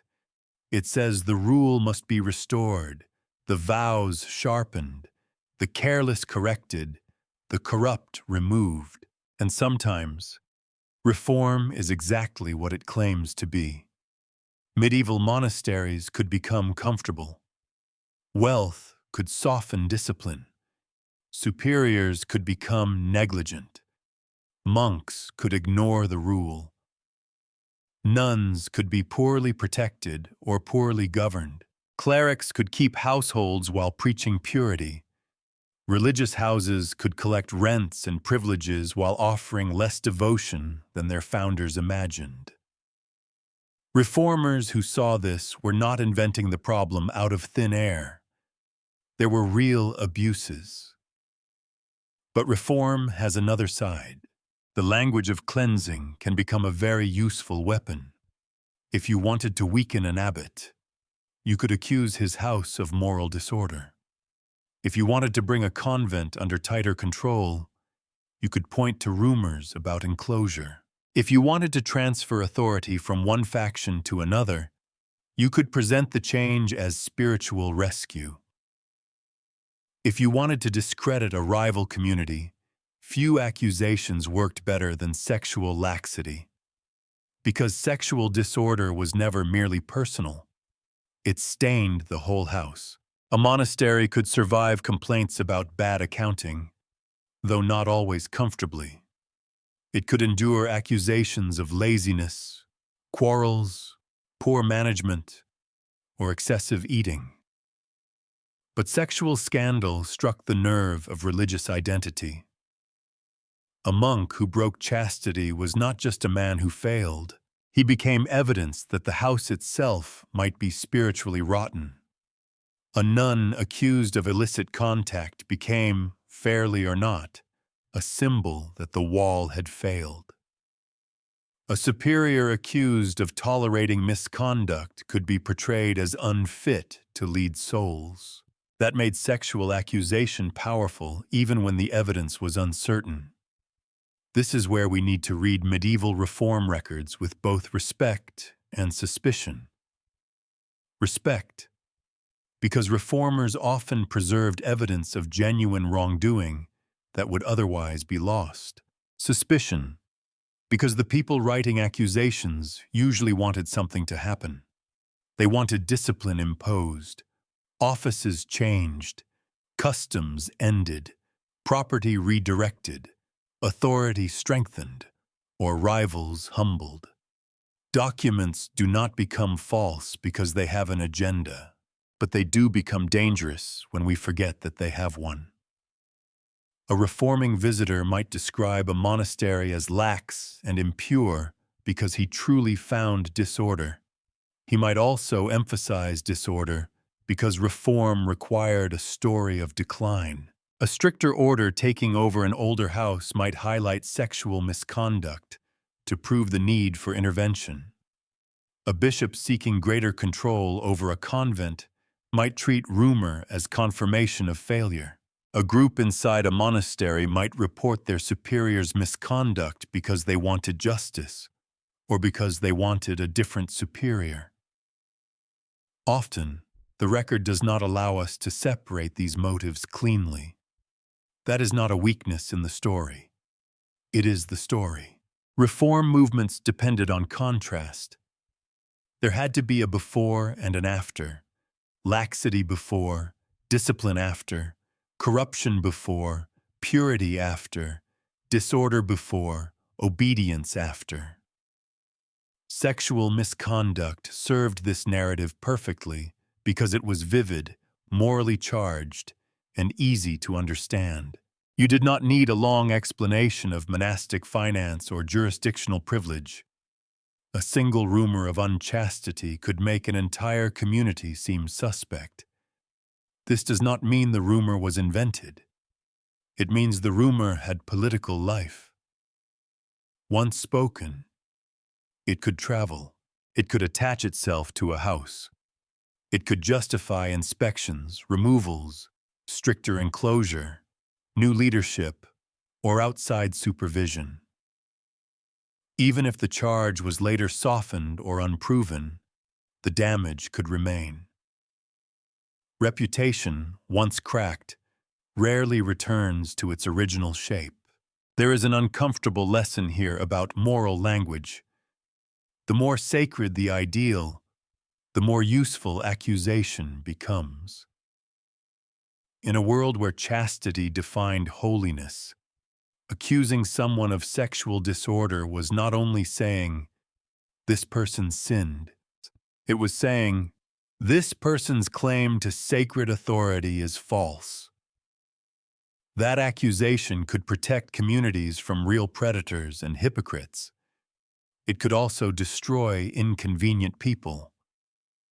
Reformers themselves were not immune to ambition. A man could sincerely believe he was serving God while also expanding the power of his order. A bishop could genuinely care about discipline while also resenting a monastery's independence.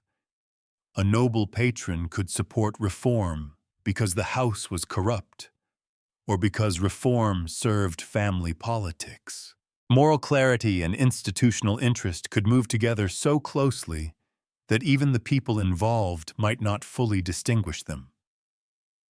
History is rarely polite enough to give us pure motives.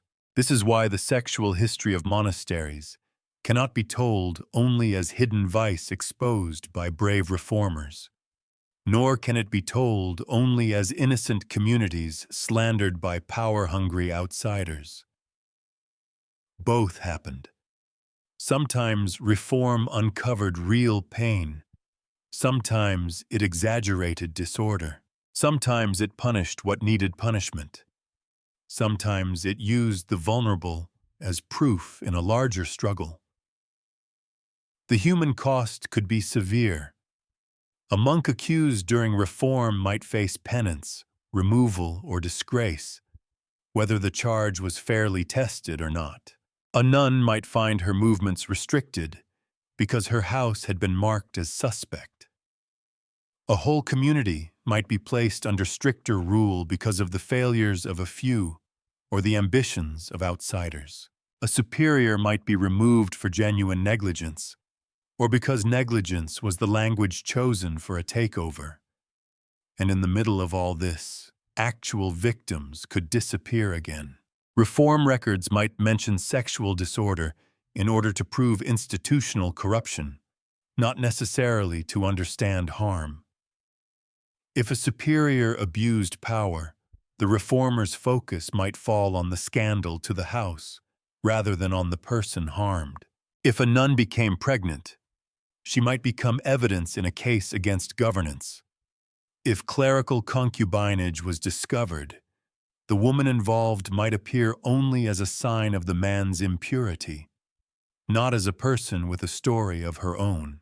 Reform could expose misconduct without fully seeing the people inside it. That is the paradox. The same movement that fought secrecy could produce another kind of silence. It could replace the silence of concealment with the silence of usefulness, preserving only the details that helped prove decline, justify intervention, and celebrate correction. Once the reforming purpose was served, the complicated human reality could be left behind. Still, reform mattered. Without reforming pressure, many abuses would have remained hidden, excused, or normalized. Communities do need correction. Vows without accountability become theater. Authority without inspection becomes dangerous. The medieval church knew this, which is why visitations, councils, rules, and reforms returned so persistently to discipline. The question is not whether reform was good or bad. The question is what reform did with the power it claimed. Did it protect the vulnerable, or only protect the ideal? Did it seek truth, or only usable evidence? Did it repair communities, or simply replace one authority with another? Did it confront sexual misconduct honestly, or turn it into a banner under which other battles could be fought? Those questions do not have one answer. They differ from house to house, record to record, case to case. But they help us understand why the surviving evidence feels so charged. It was produced in conflict. The documents are not calm mirrors held up to cloistered life. They are often weapons, bandages, indictments, defenses, warnings, and trophies all at once. Reform wanted to cleanse the monastery, but cleansing requires deciding what counts as dirt and who gets to point at it. That decision was never innocent. It could reveal real corruption. It could also create a story in which a rival became impure by accusation, a community became fallen by reputation, and discipline became the language of conquest. Behind the official words, purity, obedience, correction, there was often another struggle taking place, a struggle over who had the right to define holiness. And once that right was contested, desire became more than a temptation. It became evidence. It became leverage. It became a weapon sharp enough to cut through stone. Chapter 12. The records that survived. The past does not come down to us whole. It comes down in pieces. A rule copied by a careful hand. A visitation report written after complaints. A council decree meant to correct a stubborn problem. A penitential manual listing sins and remedies. A chronicle with a taste for moral drama. A legal case where someone's private life became useful enough, shameful enough, or dangerous enough to record. These are the fragments from which we reconstruct the sexual history of medieval religious life. And they are not neutral. That may be the most important thing to understand before trusting them too quickly. The records that survive were usually made by people with authority, or by people writing for authority. Bishops, abbots, reformers, confessors, lawyers, chroniclers, officials, men trained to classify, correct, condemn, defend, or warn. They did not write because they wanted to satisfy our curiosity. They wrote because something needed to be governed. A visitation report might tell us that a convent had become lax, that certain nuns received visitors improperly, that a monk had been absent without permission, that a superior failed to enforce discipline. But the report itself was an instrument of oversight. It was created in the context of inspection, correction, and power. It may preserve real disorder. It may also preserve the visitor's priorities, suspicions, and assumptions. A penitential manual seems, at first glance, more abstract. It offers categories: this sin, this penance, that act, that correction. But even these dry lists are revealing. They show what confessors expected to hear, or feared they might hear. They show a moral imagination arranging desire into punishable forms. Yet they do not tell us how often a given act occurred, or what the people involved felt, or whether the category captured the actual situation fairly. A rule forbidding private meetings does not prove private meetings happened every day. But if the rule is repeated, sharpened, and reinforced over time, it suggests that someone considered the danger persistent. That is the historian's difficult balance: not to turn every rule into proof of widespread behavior, and not to dismiss rules as empty ideals. Medieval regulations are like footprints near a door. They do not show the whole body passing through, but they tell us people were watching that threshold. Council decrees add another layer. They show the church speaking in its public voice, trying to define standards across regions and communities. When councils condemned clerical concubinage, insisted on celibacy, or tightened discipline, they were not merely describing reality. They were trying to make reality conform to law. Their words are evidence of ambition as much as evidence of practice. That distinction matters. A decree can show us what authorities wanted. Complaints can show us what they feared. Punishments can show us what they believed they had found. Rumors can show us what a community was willing to imagine, repeat, or weaponize. None of these alone gives us the full truth. Together, they create a pattern, not a photograph, but a pressure map. We see where anxiety gathered. We see which forms of misconduct drew attention.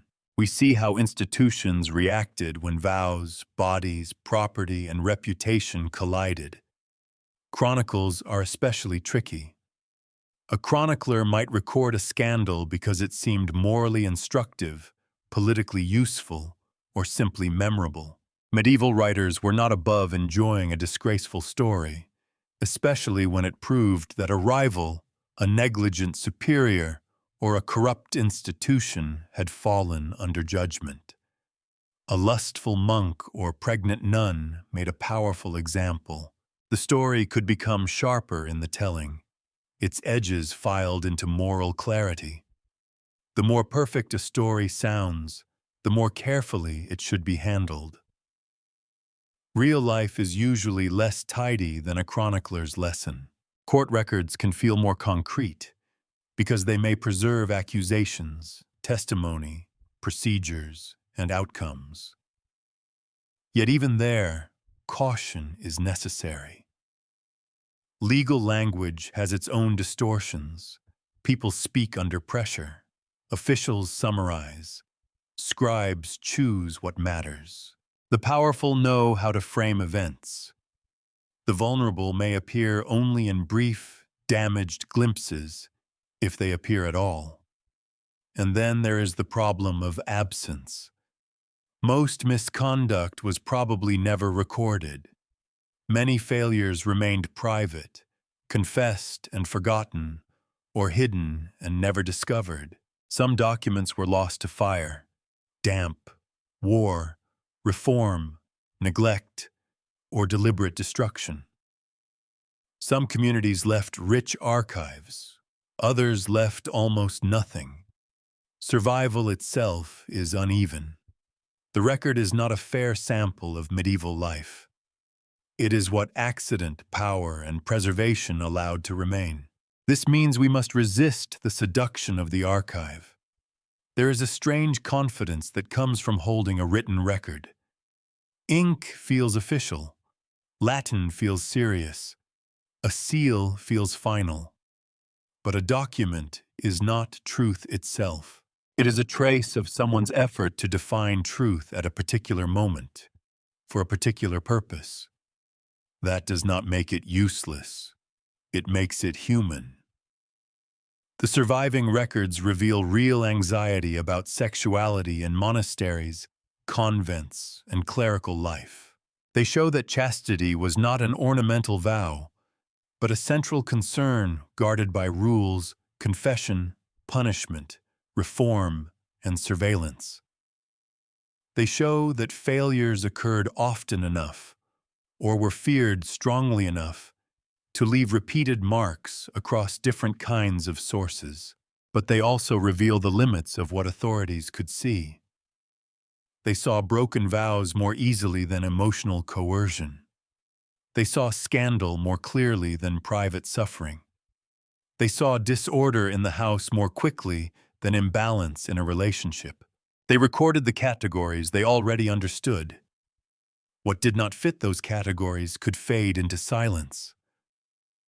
So the evidence tells two stories at once. The first is the official story. Religious life demanded chastity, and when that demand failed, authorities responded with discipline. The second is quieter.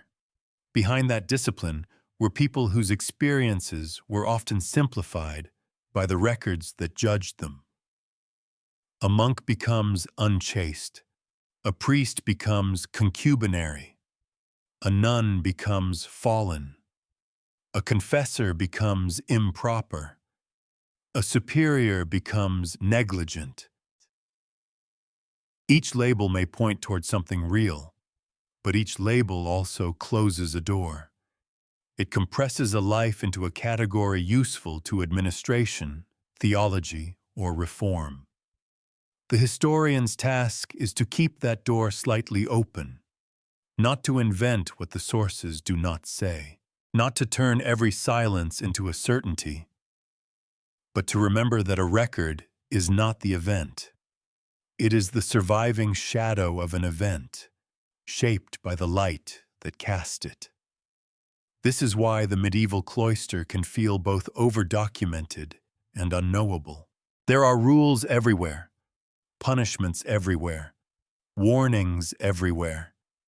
And yet, when we ask the most human questions, what did she feel? What did he fear? Who had power? Who was believed? Who was protected? The archive often lowers its voice. What survives is not everything that happened.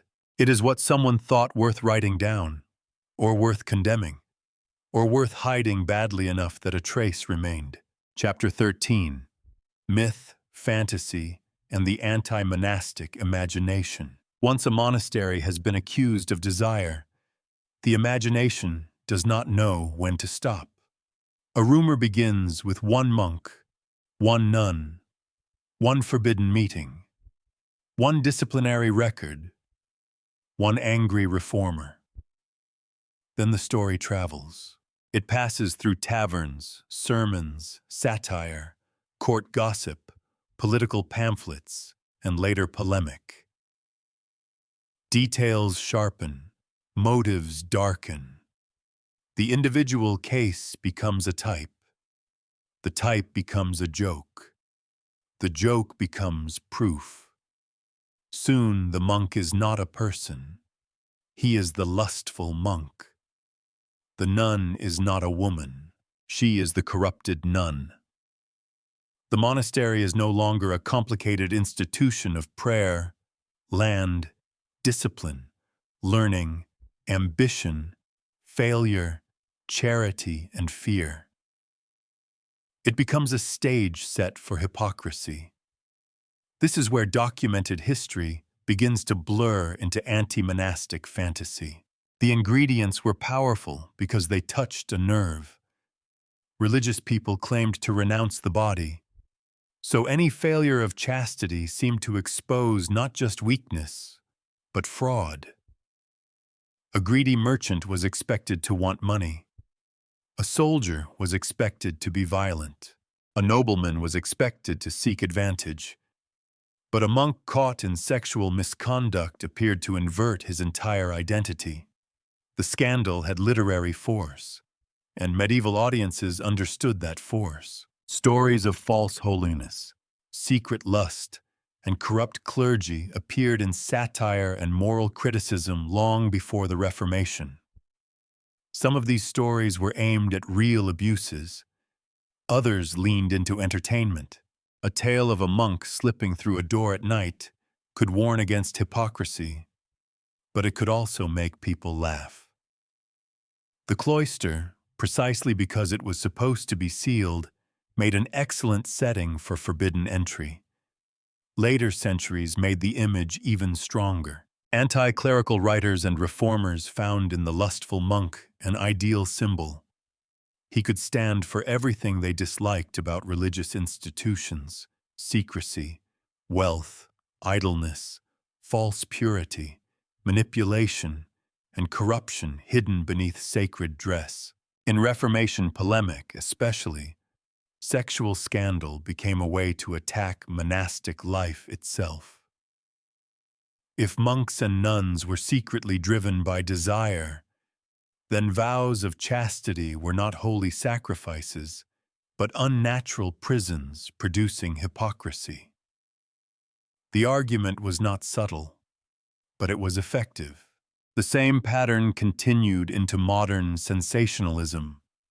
The convent becomes a place of dark secrets. The monk becomes a predator or buffoon. The abbess becomes cruel. The locked door becomes a promise to the audience. Something forbidden is happening inside.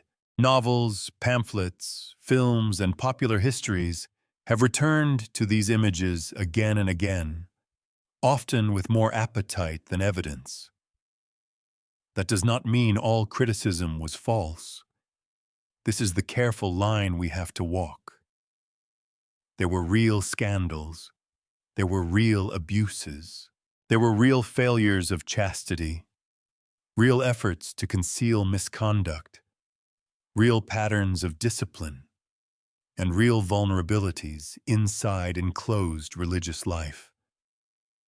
To dismiss every accusation as propaganda would be dishonest, but to accept every lurid story as fact would be just as dishonest. The anti-monastic imagination takes a trace of truth and stretches it until it becomes a costume. A visitation complaint becomes a general portrait of convent life. A reformer's attack becomes a neutral description. A satirical monk becomes evidence for all monks. A political accusation becomes a historical conclusion. The result is not understanding. It is a pleasurable kind of contempt. And contempt is easy. It lets us look at the past and say, they were hypocrites, they were fools, they were monsters, they were trapped by superstition. It gives us distance. It lets us feel cleaner than the people we are studying.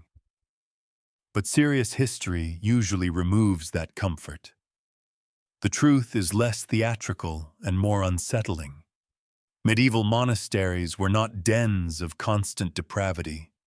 They were also not islands of perfect holiness. They were human institutions built around an inhumanly demanding ideal. Some people flourished inside them. Some were crushed by them. Some used them for power. Some found refuge there. Some violated vows. Some protected others. Some concealed harm. Some pursued sanctity with sincerity so intense that even their critics would have recognized it as real. The myth flattens all of this. It turns complexity into a single smirk. That flattening has consequences.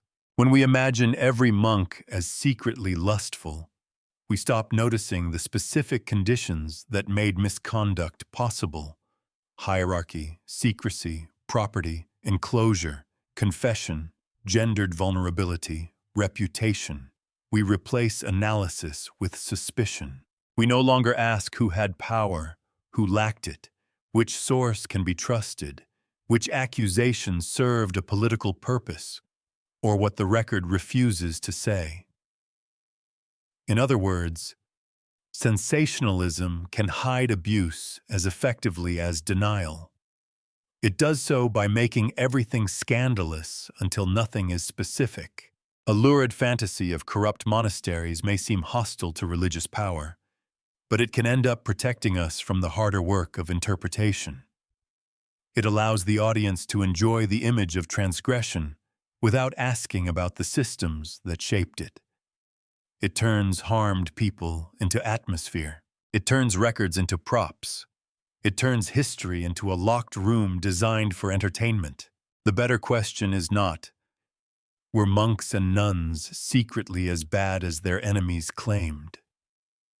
The better question is, why did the image become so useful? It was useful because the monastery represented a public claim to purity. It was useful because sexual failure exposed the distance between ideal and reality. It was useful because reformers needed vivid examples, satirists needed recognizable targets, and later polemicists needed villains.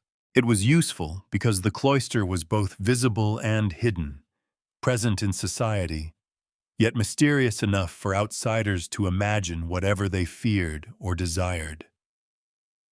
A closed world invites stories, and when the closed world also claims holiness, those stories become sharper. The historian's task is not to rescue monasteries from every accusation. It is to rescue the past from laziness. Some records should disturb us. Some accusations should be taken seriously. Some stories should be doubted. Some should be understood as weapons. Some should be seen as jokes with teeth. And some should be left in that difficult middle space where the evidence suggests something happened, but not enough to let us say exactly what. That uncertainty may feel unsatisfying, but it is more honest than fantasy. The cloister did have secrets. The mistake is thinking every later legend tells us what they were. Often, later legends tell us what outsiders wanted the secrets to be: lustful monks, corrupted nuns, hidden babies, wicked confessors, locked doors. These images reveal as much about the people repeating them as about the religious houses they claimed to expose. So we should listen to the scandal stories, but not surrender to them. They belong to the history too, not because they are always true, but because they show how powerful the idea of failed purity became. Once a society holds up a group as holier than ordinary people, it also creates a special pleasure in watching them fall. That pleasure has survived for centuries. It still shapes the way we approach the medieval monastery. Half curiosity, half suspicion, waiting for the door to open and confirm the darkest rumor. But history, if we let it, is quieter than rumor. It asks us to stand at the threshold a little longer, not to deny what happened behind the walls, not to invent what did not. It is tempting, after all this evidence, to let the monastery become only an institution. Rules, walls, visitations, penances, reform campaigns, accusations, records, systems of control. But that would miss the people. Behind every regulation was someone trying to live with a body. Behind every vow was a life that had taken a shape most of us can barely imagine. The monk rising in the cold for prayer. The nun repeating psalms until the words became part of her breathing. The abbot responsible for a house that could fall into debt, scandal, or faction. The young novice wondering whether holiness would ever feel natural. The older religious person who had given decades to discipline and still found the mind wandering where it was not supposed to go. A cloister was not only a cage. For many, it was a calling. That has to be said clearly. There were monks and nuns who sincerely pursued holiness. not as performance, but as the deepest work of their lives. They did not experience chastity merely as prohibition. They may have experienced it as freedom from the demands of marriage, childbirth, family bargaining, sexual obligation, and inheritance. A life without spouse or children could be lonely, yes, but it could also open space for study, prayer, music, contemplation, administration, friendship, and a sense of belonging to something larger than the household. For some women especially, religious life could offer forms of authority and literacy that ordinary marriage might not. For some men, the monastery gave order to a restless soul. For the poor, it could offer stability. For nobles, prestige. For widows, protection. For the devout, a path toward God. Human motives were rarely pure in one direction. They came mixed, as motives usually do. And still, the cage was real. The same structure that gave meaning could also demand obedience at the cost of honesty. The same vow that freed one person from worldly pressure could trap another inside a life chosen by family, fear, or lack of alternatives. The same silence that deepened prayer could make complaint difficult. The same enclosure that protected a woman from outside danger could expose her to inside authority. The same discipline that formed saints could break people who were not saints and never claimed to be. This is where the story becomes most human. Not in scandal, but in strain. A person could believe in chastity and still suffer under it. A monk could love God and still be lonely. A nun could value her vows and still long for tenderness. A priest could preach discipline and still form an attachment that made the official law feel distant and cruel. A confessor could guide sincerely, while another used the same role to dominate. A superior could punish misconduct out of genuine concern or out of fear that the house's reputation would suffer. There is no single emotional key that unlocks the cloister. Some lives were marked by devotion, some by frustration, some by hypocrisy, some by courage, some by harm, some by a quiet, ordinary endurance that never became dramatic enough to enter a chronicle. That ordinary endurance matters. Most medieval religious people did not leave behind scandal. They left behind account books, copied texts, prayers, repairs, marginal notes, names in necrologies, traces of work, and the institutional memory of having been there. Their chastity was not sensational. Their failures, if they had them, may have been confessed and forgotten.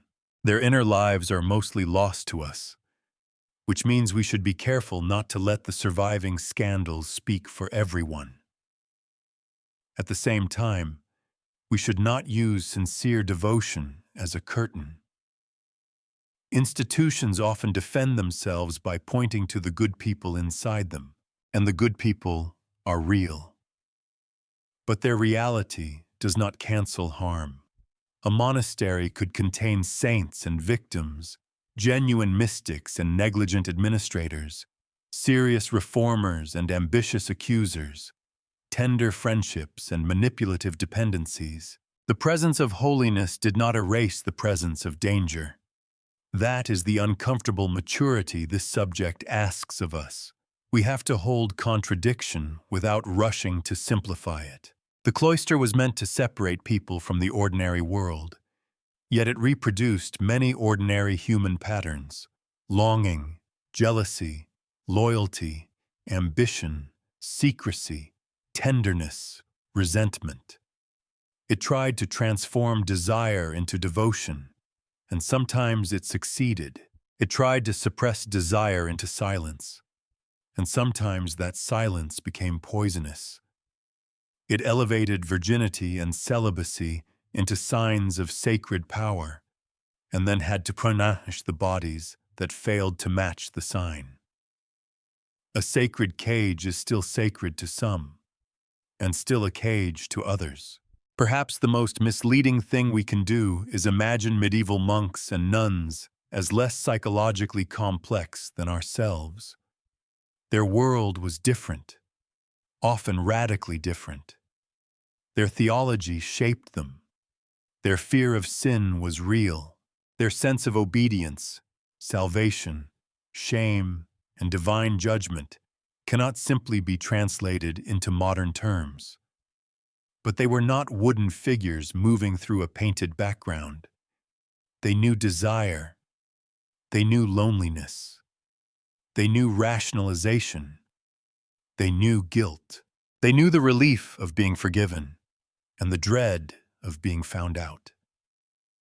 They also knew that a vow spoken in youth had to be lived through age.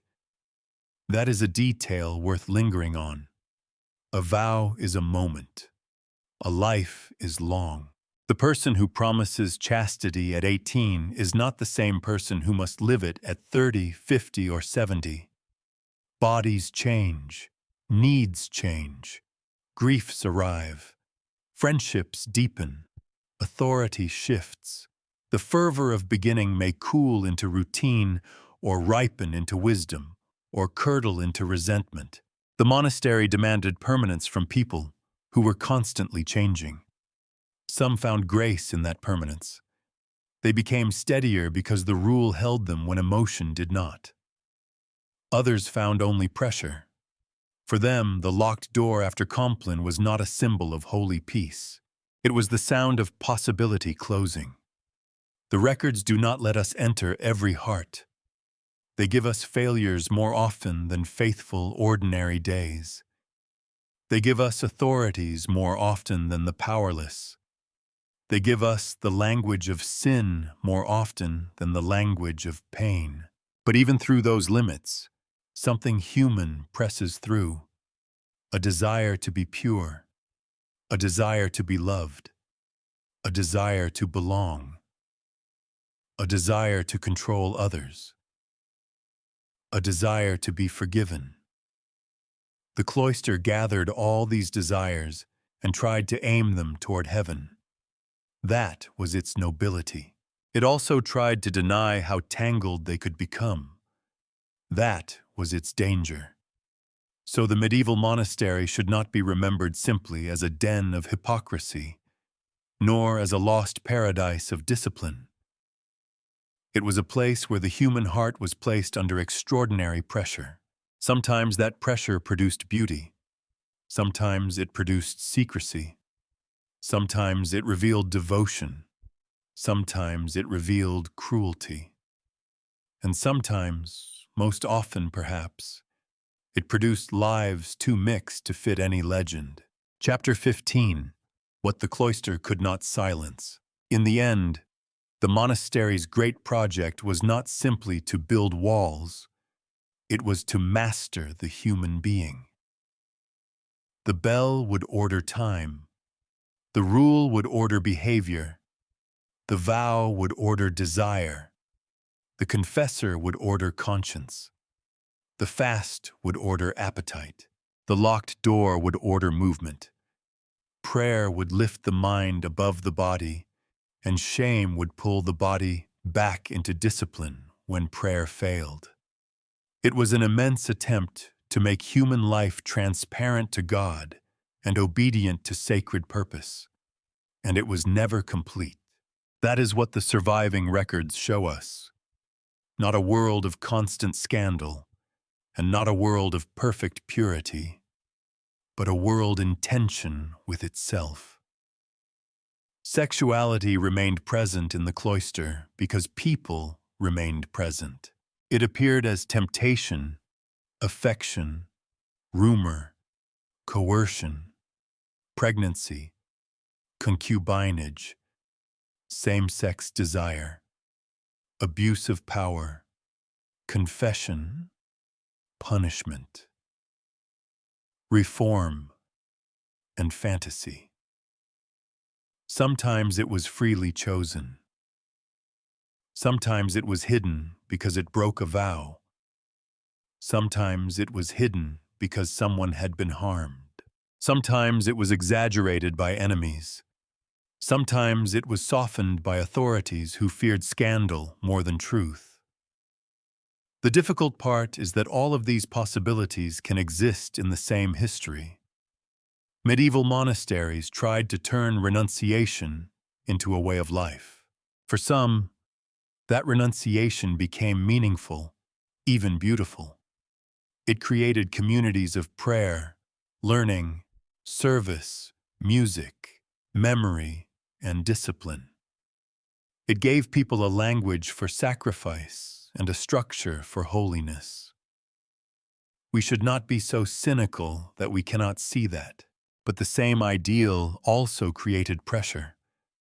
The higher the demand for purity rose, the more dangerous ordinary desire became. A glance could become suspicion. A friendship could become scandal. A pregnancy could become institutional crisis. A confession could become evidence, or dependence, or relief.